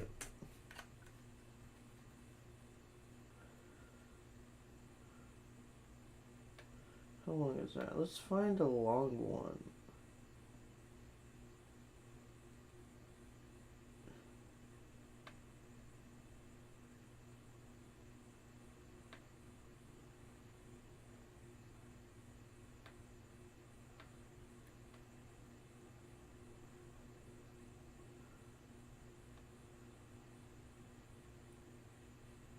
A 1 hour game demo. This one is a 30-minute. Oh, it's just the video from earlier.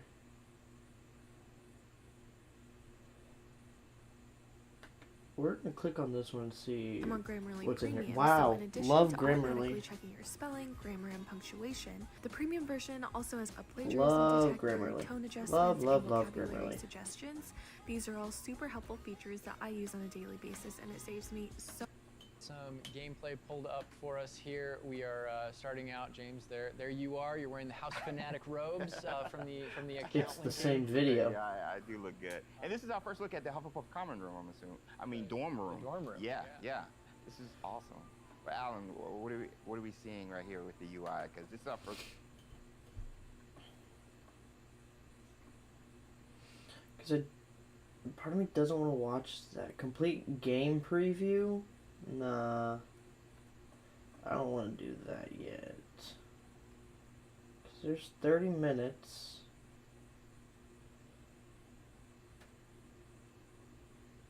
They played that.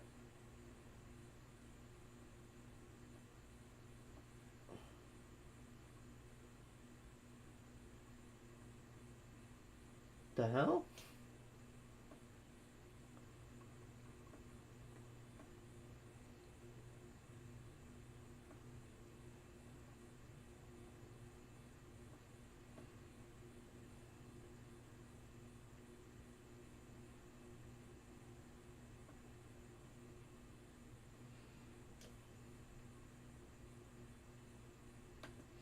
Let's just look at Dark this. magic, mythical beasts, and an iconic world just waiting to be explored. Hey there, friends, it's Kodiak here. Welcome back to Legacy Gaming. Grab your wands, brew up those potions, and get ready because today we dive into one of 2023's most anticipated games, Hogwarts Legacy.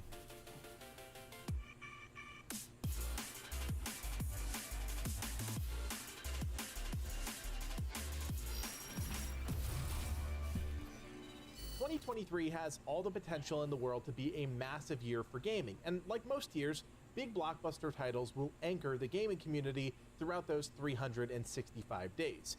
In 2022, we had Elden Ring, God of War Ragnarok, heck, I'll even throw Stray into the mix. But in 2023, what happened last year doesn't matter. And if there's one game everyone has high hopes for, it's Hogwarts Legacy.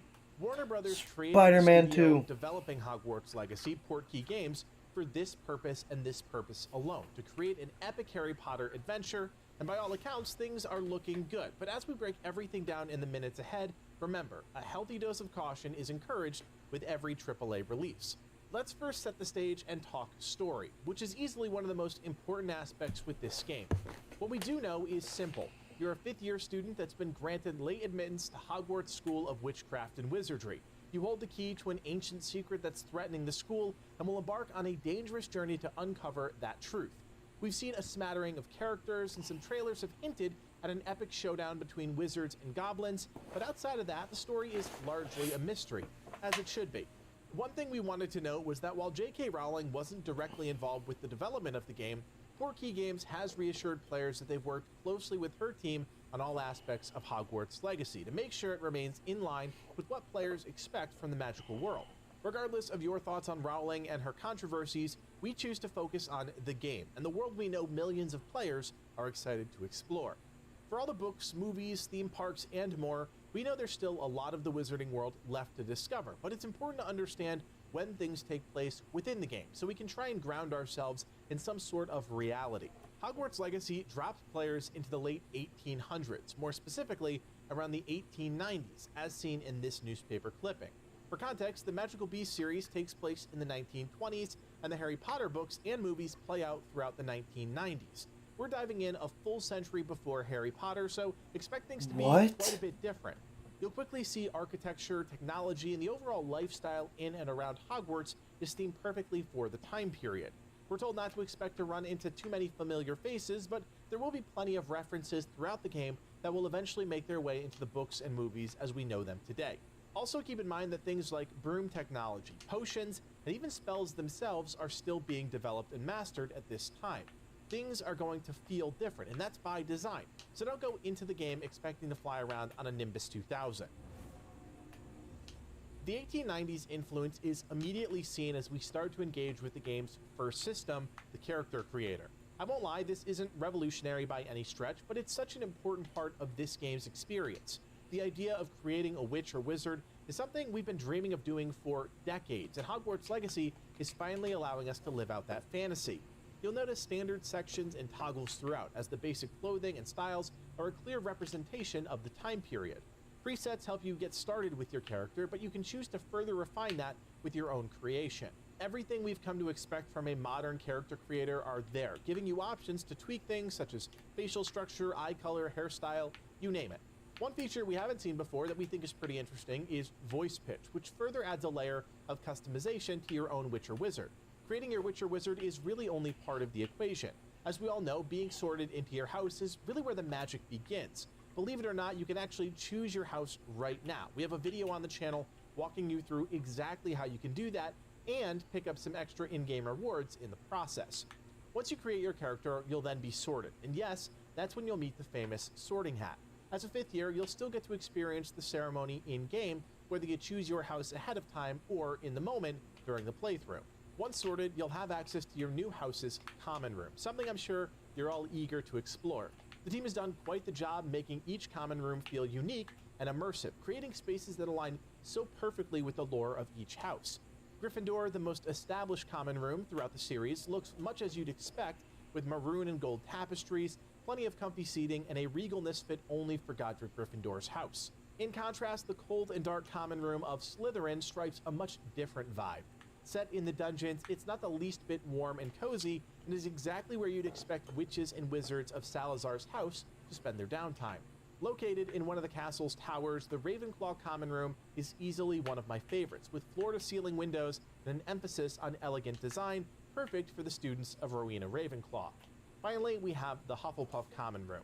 As you might expect, every inch of this space is filled with plants of all different varieties, and everywhere you look is some sort of wooden architecture or accent.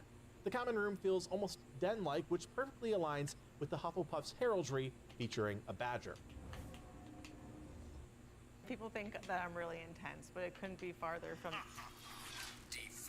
What the Great Shadow Legend? What's a true student experience without shuffling between classes and completing a laundry list of chores and assignments? Well, this is where the core progression of the game really kicks in, but in a meaningful and hopefully enjoyable way.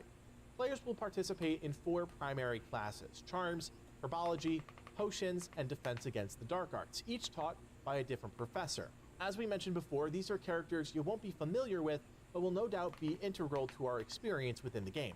In Charms, we'll learn under the twinkling eye of Professor Abraham Ronan, a jovial and light-hearted individual. He's known for his playful spirit and for incorporating games into his teachings, which we got a glimpse of in one of the developer showcases.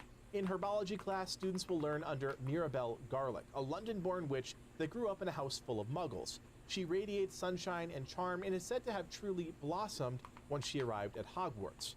In sharp contrast to Mirabelle is Aesop Sharp, the potions teacher. An ex-Auror with an impressive knowledge of battle-worthy elixirs and drafts, his curriculum is said to be amongst the most challenging at Hogwarts. Not easily impressed, winning over this professor may be the key to your success against the evil that's enveloping the world. Finally, we have Dina Heckar, the Defense Against the Dark Arts teacher. As a former Ministry of Magic employee, she's a stern but likable professor that prefers a more hands-on approach to teaching. Some say her time in the Department of Mysteries has left her with a need to satiate a desire for action. According to the devs, classes will act as one of the main progression checkpoints throughout the game. You won't be forced to attend classes on a set schedule or anything ridiculous like that, but classes will act as major moments throughout the gameplay where you'll unlock new spells and abilities, as well as move the story forward. Each class aligns with a different aspect of the combat systems within the game, so it's only logical that our time in class will directly influence how capable we are in a fight.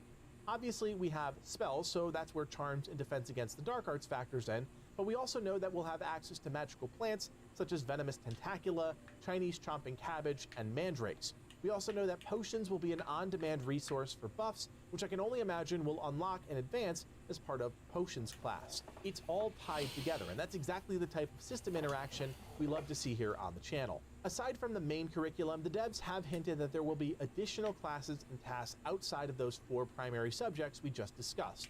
Engaging in these will net players experience, additional spells, allow players to fill out their collectible logs, and unlock items not otherwise obtained during the main storyline. I love the inclusion of engaging side quests in any RPG, as it provides a fun break from the linear nature of a more guided experience. Hopefully these go beyond simple fetch quests and, more importantly, have aspects of storytelling baked right in. The sky is really the limit here, and with such an open and expansive world ripe for development, the team has plenty of opportunities to create some interesting side content for players to explore. Now, we have seen 2 examples of optional side content during one of the developer showcases. In both cases, our character receives quests from other students around Hogwarts. In one instance, we're tasked with locating the Daedalian keys. These keys unlock hidden cabinets somewhere else around Hogwarts. The other quest has the player finding gobstones scattered somewhere around the castle. It's hinted that gobstones might be a playable minigame, but that's not confirmed. Each quest starts with some back and forth dialogue that gives the player a decent amount of freedom how they choose to respond. It's still not entirely clear if and how morality will come into play, but based on the responses we've seen, there's definitely the opportunity to be a royal witch or wizard prick.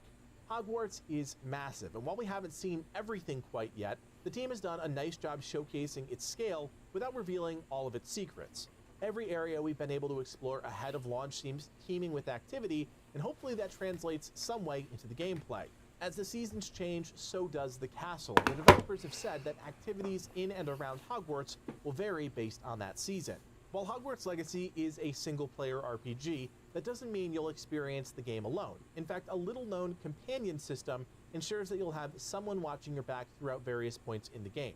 At this time, we know of 4 confirmed companions: Sebastian Sallow, a Slytherin with a twin sister suffering from a mysterious curse; Natsai Onai, a Gryffindor whose mother just became Hogwarts' new divination professor; Poppy Sweeting, a Hufflepuff with a knack for taking care of magical beasts; and Amit Thakkar, a Ravenclaw that aspires to be a famous wizard historian. While this system is still largely a mystery, we do know that companions will have special quest lines associated with them. We know that choice could play a huge factor in the outcome of those quests, and possibly even those friendships. But without much more to go on, we'll just have to leave it at that for now. As you explore Hogwarts and the surrounding world, you'll be guided in your adventures by the Wizard's Field Guide, which acts as your menu, but also your gateway into various other systems within the game. At this point, we've only seen a glimpse of the field guide, but it's enough of a look to provide us with some key details. Up top, we've got our character's level, which indicates a traditional RPG leveling system. If we go clockwise, we of course have an option to view our map. While we haven't seen this feature full screen quite yet, this great video by fellow content creator Ben Snow gives us just a glimpse at what a fully realized Hogwarts Legacy map could look like. I've left a link to his video in the description below. Next is our quest menu. As far as we can tell, players can track one active quest on screen in-game, and I imagine we'll be able to toggle through and track progress via this menu in the field guide. Moving along, we have Owl Post, which is a bit interesting. It's a single-player game. It's not like we'll be sending mail to one another like we would in an MMO, so what does Owl Post mean? This could just be a clever way for the game to send you bits of lore or possibly even items. It would make sense given how owls are used in the books and movies, but it's still unclear within the game. We do know that Hogwarts has the famous owlry, which we can visit, so I have a feeling all of this will tie together. If we keep trudging along, we have settings. Plenty we'll be able to dive into at some point. Straight at the bottom of the Wizard Field Guide are challenges. This is a really interesting aspect of the game the developers have spent a good amount of time talking about. Within challenges are 5 categories: combat, quests, exploration, field guide pages, and the Room of Requirements. It's easiest to think of these like achievements. As you complete the various challenges, you'll unlock the achievement, and those accomplishments will be tied to additional XP gains. But if these challenges unlock additional things, such as items or cosmetics, we just don't know. Like most achievement-style systems, completing some of these challenges will just happen as you play the game, where others will most likely take you off the beaten path as you explore more optional content within the world. For example, we saw a player use Accio to snatch a field guide page that was floating around the castle. I have to imagine there are dozens, if not hundreds of these, flapping around different parts of the Hogwarts Legacy world. Tied to challenges is the next menu option, Collections. Based on the picture of a wizard studying, I have to guess that this is a sort of lore repository, a place for players to learn more about the things they collect and see during their adventures. It's a wild guess, but makes the most sense in this type of RPG environment. It could also be tied to the cosmetic system, but I'm less confident of that. Back on our menu screen, we also see an option for talents, which we'll talk about in just a bit. Next on our list, we have inventory, which indicates we'll have a way to store all sorts of items we find during our adventures. Finally, gear, which I would guess leads into a pretty standard RPG loadout screen. We'll also dive into gear in just a bit. Like I said, there's a lot we can learn from the menus, but sadly, still a lot of unknowns we can't quite define. Of course, that's by design, but it just means we'll have to speculate a bit longer until the truth is revealed. Whoa, new ride? Yep, we're cruising into the new year in style with Verizon Home Internet. Got it for just $25 a month. No hidden fees, no surprise price hikes, no... While attending class and completing quests will be enjoyable, there's no denying one simple truth. Being a witch or wizard is all about the spells. The majority of your experience will be utilizing your spellbook to manipulate the world around you, be it discovering secrets with Revelio or shaking down your foes with the treatment of Descendo. You're likely to find a use for every single ability at some point in your playthrough. The devs have indicated that there will be groupings or categories of spells to help players better understand the overall role of that ability in the larger kit. So far, the team has only identified 3 by name: damage, force, and control, but there are clearly more, as we can see distinct groupings of spells in this blurred out showcase here. The team has been very selective when showing off the overall spellbook, and I get why. I can see unlocking or learning a new spell as a highlight within the game, and the team is almost approaching spells as spoiler territory. Now, speaking of spoilers, we're going to dive into all of the spells we've been able to identify within the game, so if you want that to be a surprise, just skip ahead to the next chapter. And with that out of the way, let's check out direct damage spells. Blasting out of the gate is Confringo, a direct fire blast attack that leaves the wand and travels across an area towards its target and inflicts burn plus a degree of stagger. This has the capacity to rapidly close distance, and I think will be a popular spell with its lasting burn effect and interrupt potential. This isn't to be confused with Incendio, which expels a closer and more channel-like flame directly from the wand. The intended use is to set things alight, but we can see through many combat sequences just how deadly this can be. We even get what appears to be variations, most likely opened up by upgrades either via gear or direct spell points, as seen here with this follow-up Ring of Fire effect. Next up, and also closely aligned with the elements, is Glacius. Adding to your arsenal of damage and crowd control spells, Glacius does what you'd expect, freezing an enemy in their tracks. Even large enemies like trolls are vulnerable to the spell, although it appears an enemy's size may affect the duration of their frozen state. If you look carefully through all the action here, you can see Glacius cast on an enemy and then a follow-up attack that shatters the ice, dealing large AoE damage. This is again likely an upgrade to the spell through one of the various progression systems within the game, and it's really exciting to see the team actually change the nature of the spell with upgrades versus simply bumping up the damage or speed. In the Dark Arts preview section ahead of launch, we saw a lot of great combat, including the infamous Unforgivable curses. In the Wizarding world, these spells are highly illegal and if used, can result in life imprisonment and banishment from any order. In-game, they're shown to leave marks on targets and via spell upgrades can even link multiple enemies together to share damage and ultimately instantly kill several targets at once. The first of the 3 Unforgivable curses is Crucio, or the Cruciatus curse. Any victim unfortunate enough to be on the receiving end is caused intense pain and suffering while not causing physical damage. In practice, this appears to mark the enemy and immobilize them for a period of time. They don't appear to be able to move or cast, and visually, the team does a good job indicating the enemy is truly in some kind of torment.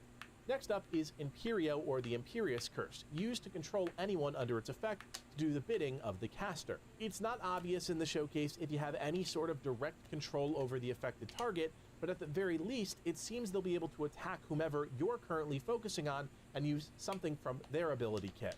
Bringing up the rear is the ever-deadly Avada Kedavra. There's no other spell like it, and it's truly the end-all be-all when it comes to dark magic. Dubbed the Killing Curse, it'll level anything unfortunate enough to be in its path. The devs have chosen to keep this spell true to nature, instantly defeating foes even as large as mountain trolls. We're not sure how or if this spell will be gated throughout the game, but once it's unlocked, it'll sure to be an essential spell in any battle loadout. Any Witcher wizard worth their magic should have some sense of how to control the battlefield. These next spells introduce critical elements of crowd control and utility to level the playing field when facing multiple or difficult enemies.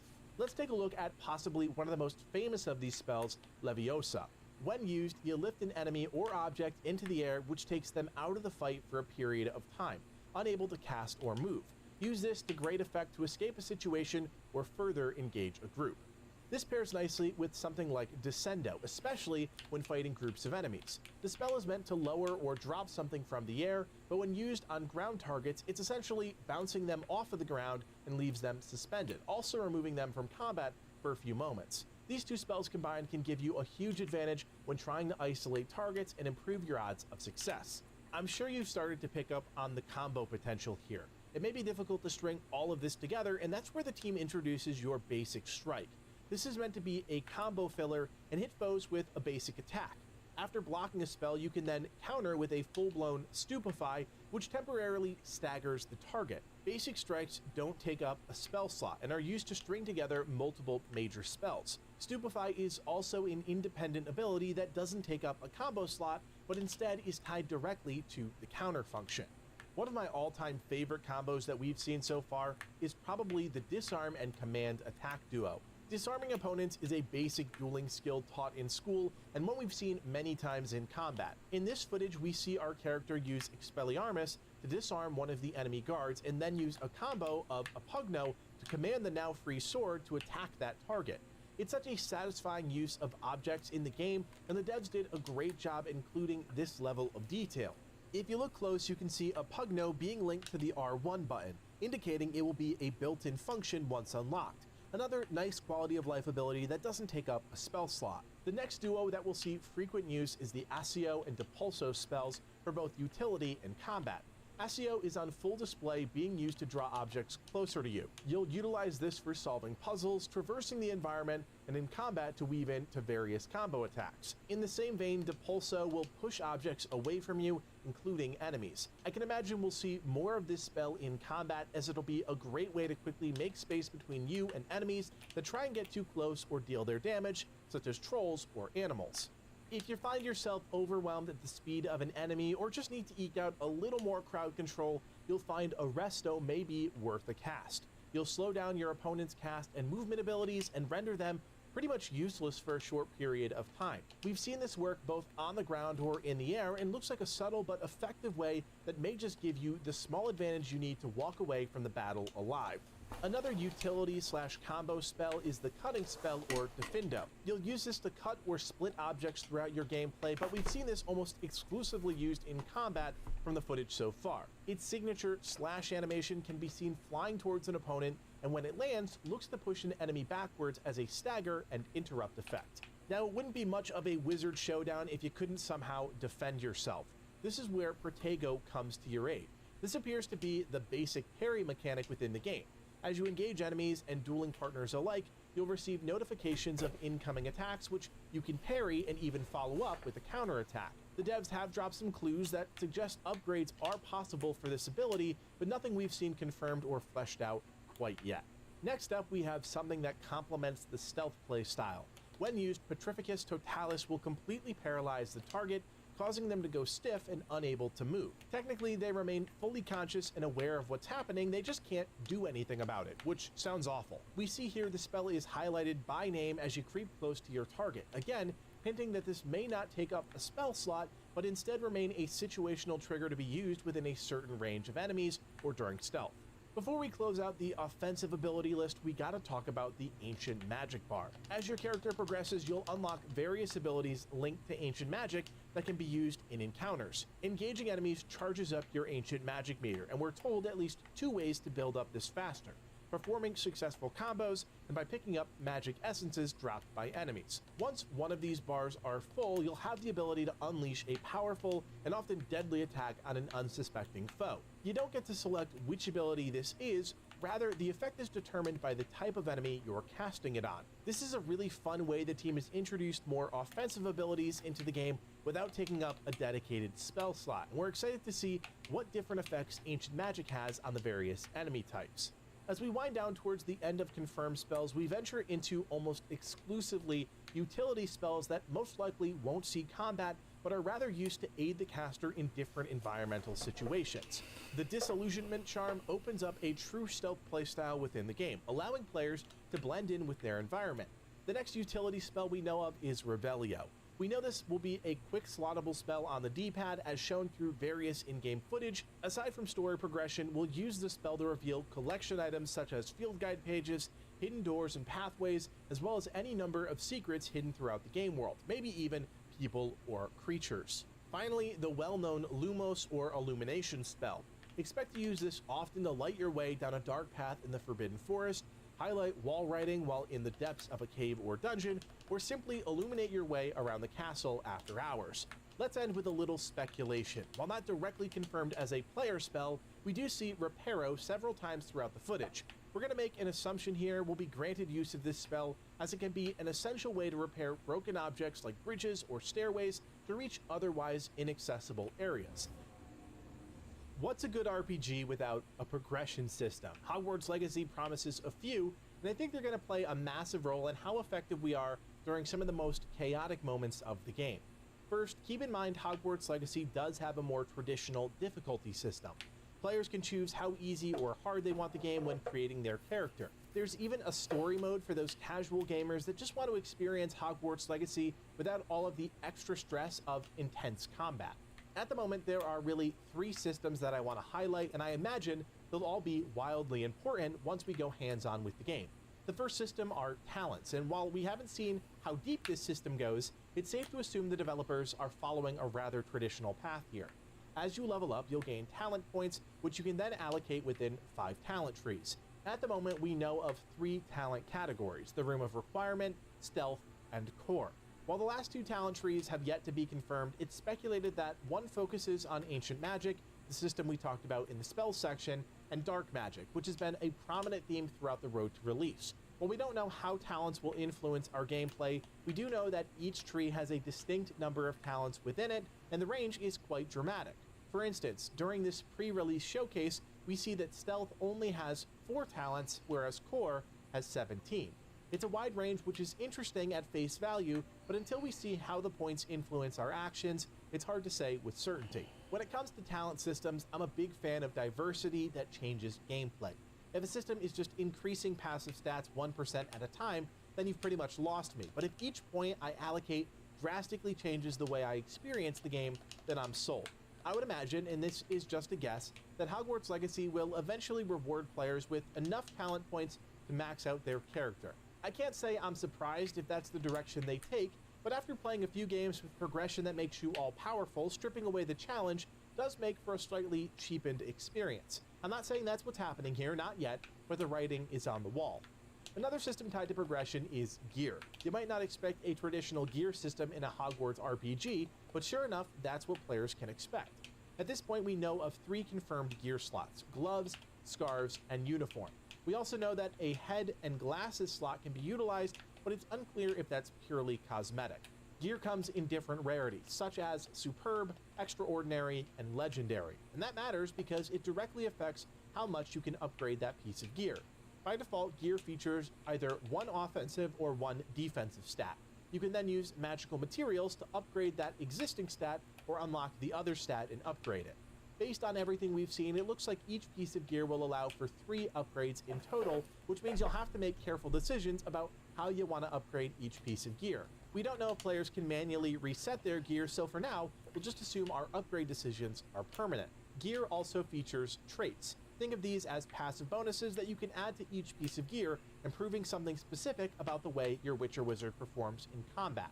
Traits come in at least 3 varieties, level 1, 2, and 3, and from what we've seen, the benefits look to provide you with additional defensive bonuses against certain types of enemies. Now, I'm not going to sugarcoat how I feel about this. It's boring and one of my least favorite ways of augmenting gear, but we've only seen tier 1 traits. Things could get much more interesting at tier 2 or 3, but I'm a bit skeptical. Again, I enjoy systems that change playstyles or augment existing playstyles in unique ways, and this just seems to inflate your power level, which I just find a bit uninspiring.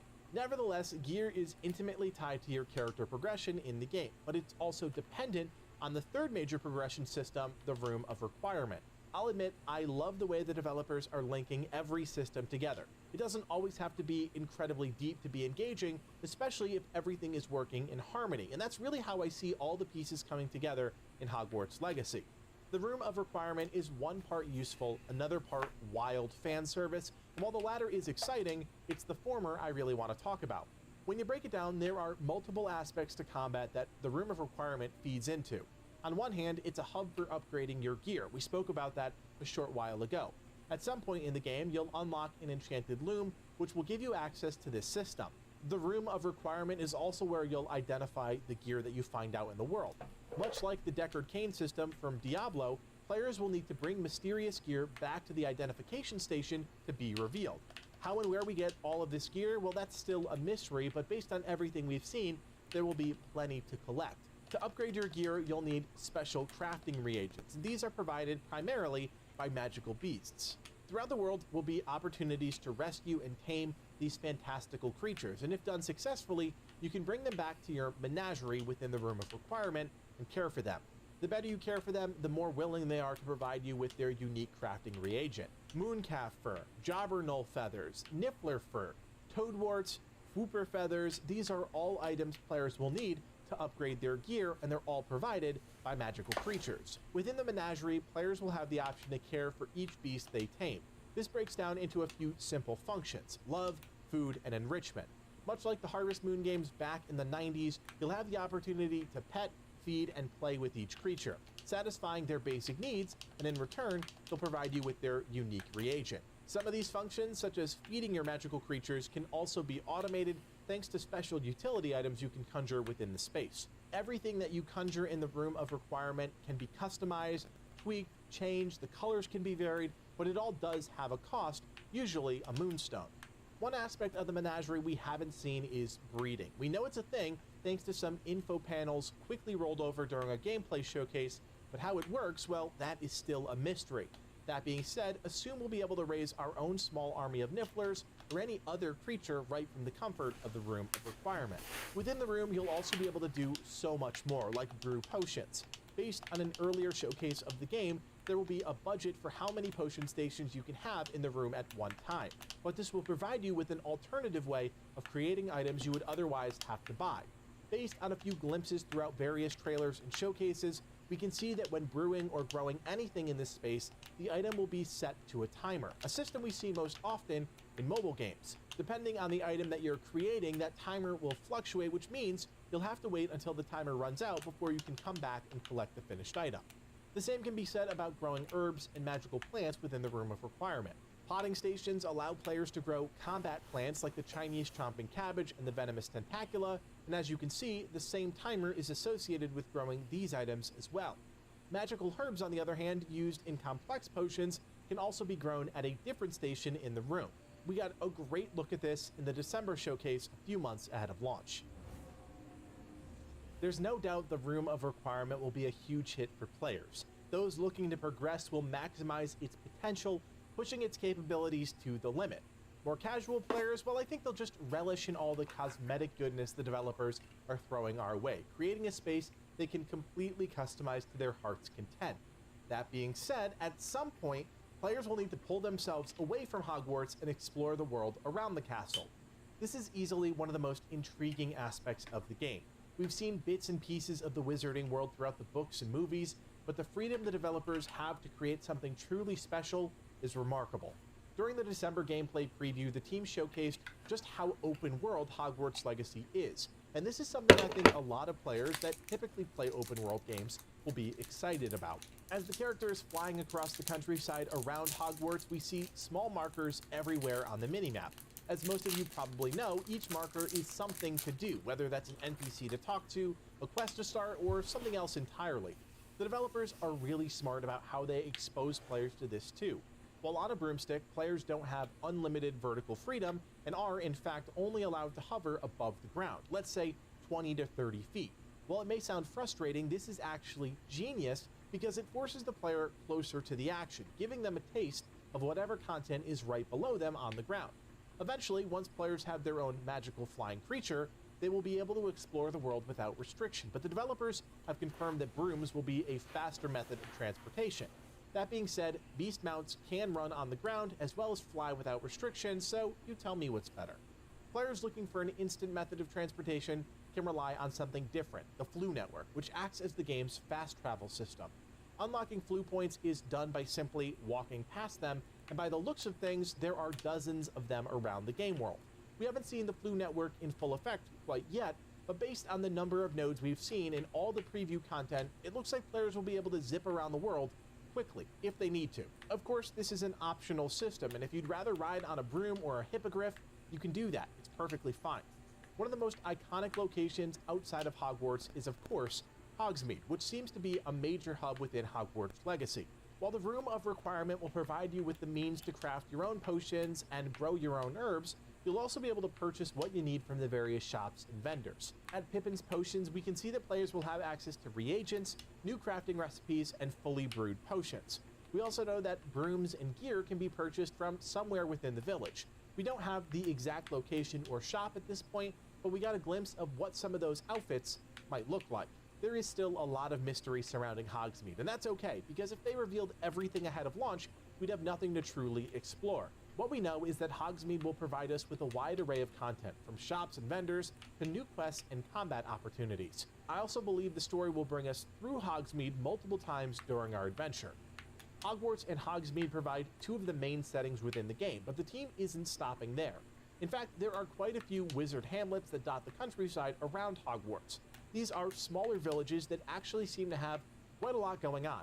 Various small shops and vendors can be found within each of these hamlets, as well as quests and optional content players can engage with.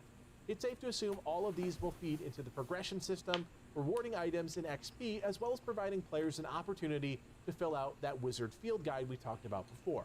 Don't forget, the wizarding world is also battling a creeping evil. The rolling hillside of the country might be pleasant enough, but there are other, more sinister areas within the world we'll have to explore, such as the Forbidden Forest. There, players will have to confront giant spiders and, I imagine, dark wizards. We've also seen a variety of dungeons, crypts, and vaults throughout the various trailers filled with skeletons, trolls, and other evils. It's hard to say how these systems will play out in the game. RPGs are known for iconic dungeon crawling experiences, so it wouldn't be a far stretch to assume we'll experience something like that in Hogwarts Legacy.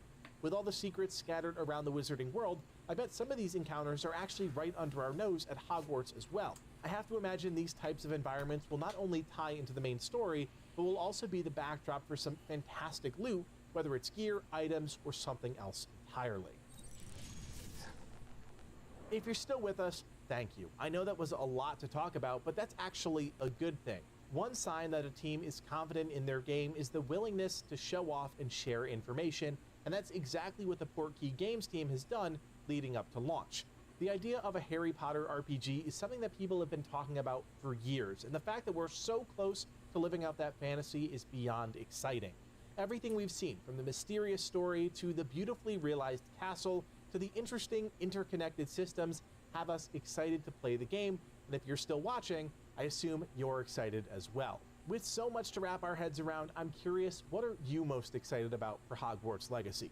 Will you be playing on the hardest difficulty, pushing the limits of what it means to be a witch or wizard, or will you be taking things slow, exploring every secret passageway inside of Hogwarts? Let us know in the comments.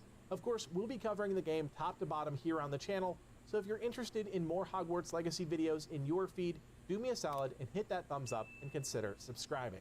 We have so many video ideas planned and we can't wait to share them all with you. Although Hogwarts Legacy is a single player game, we still want to invite you to join our Legacy gaming community on Discord.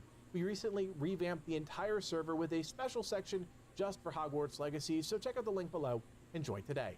I hope you all enjoyed our ultimate preview for Hogwarts Legacy. My name is Kodiak, and from everyone here at Legacy Gaming, thanks for watching and play on. Alright.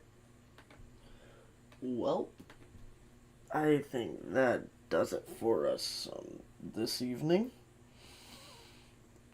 1:31 in the morning. We got a good 2-hour stream. Not bad.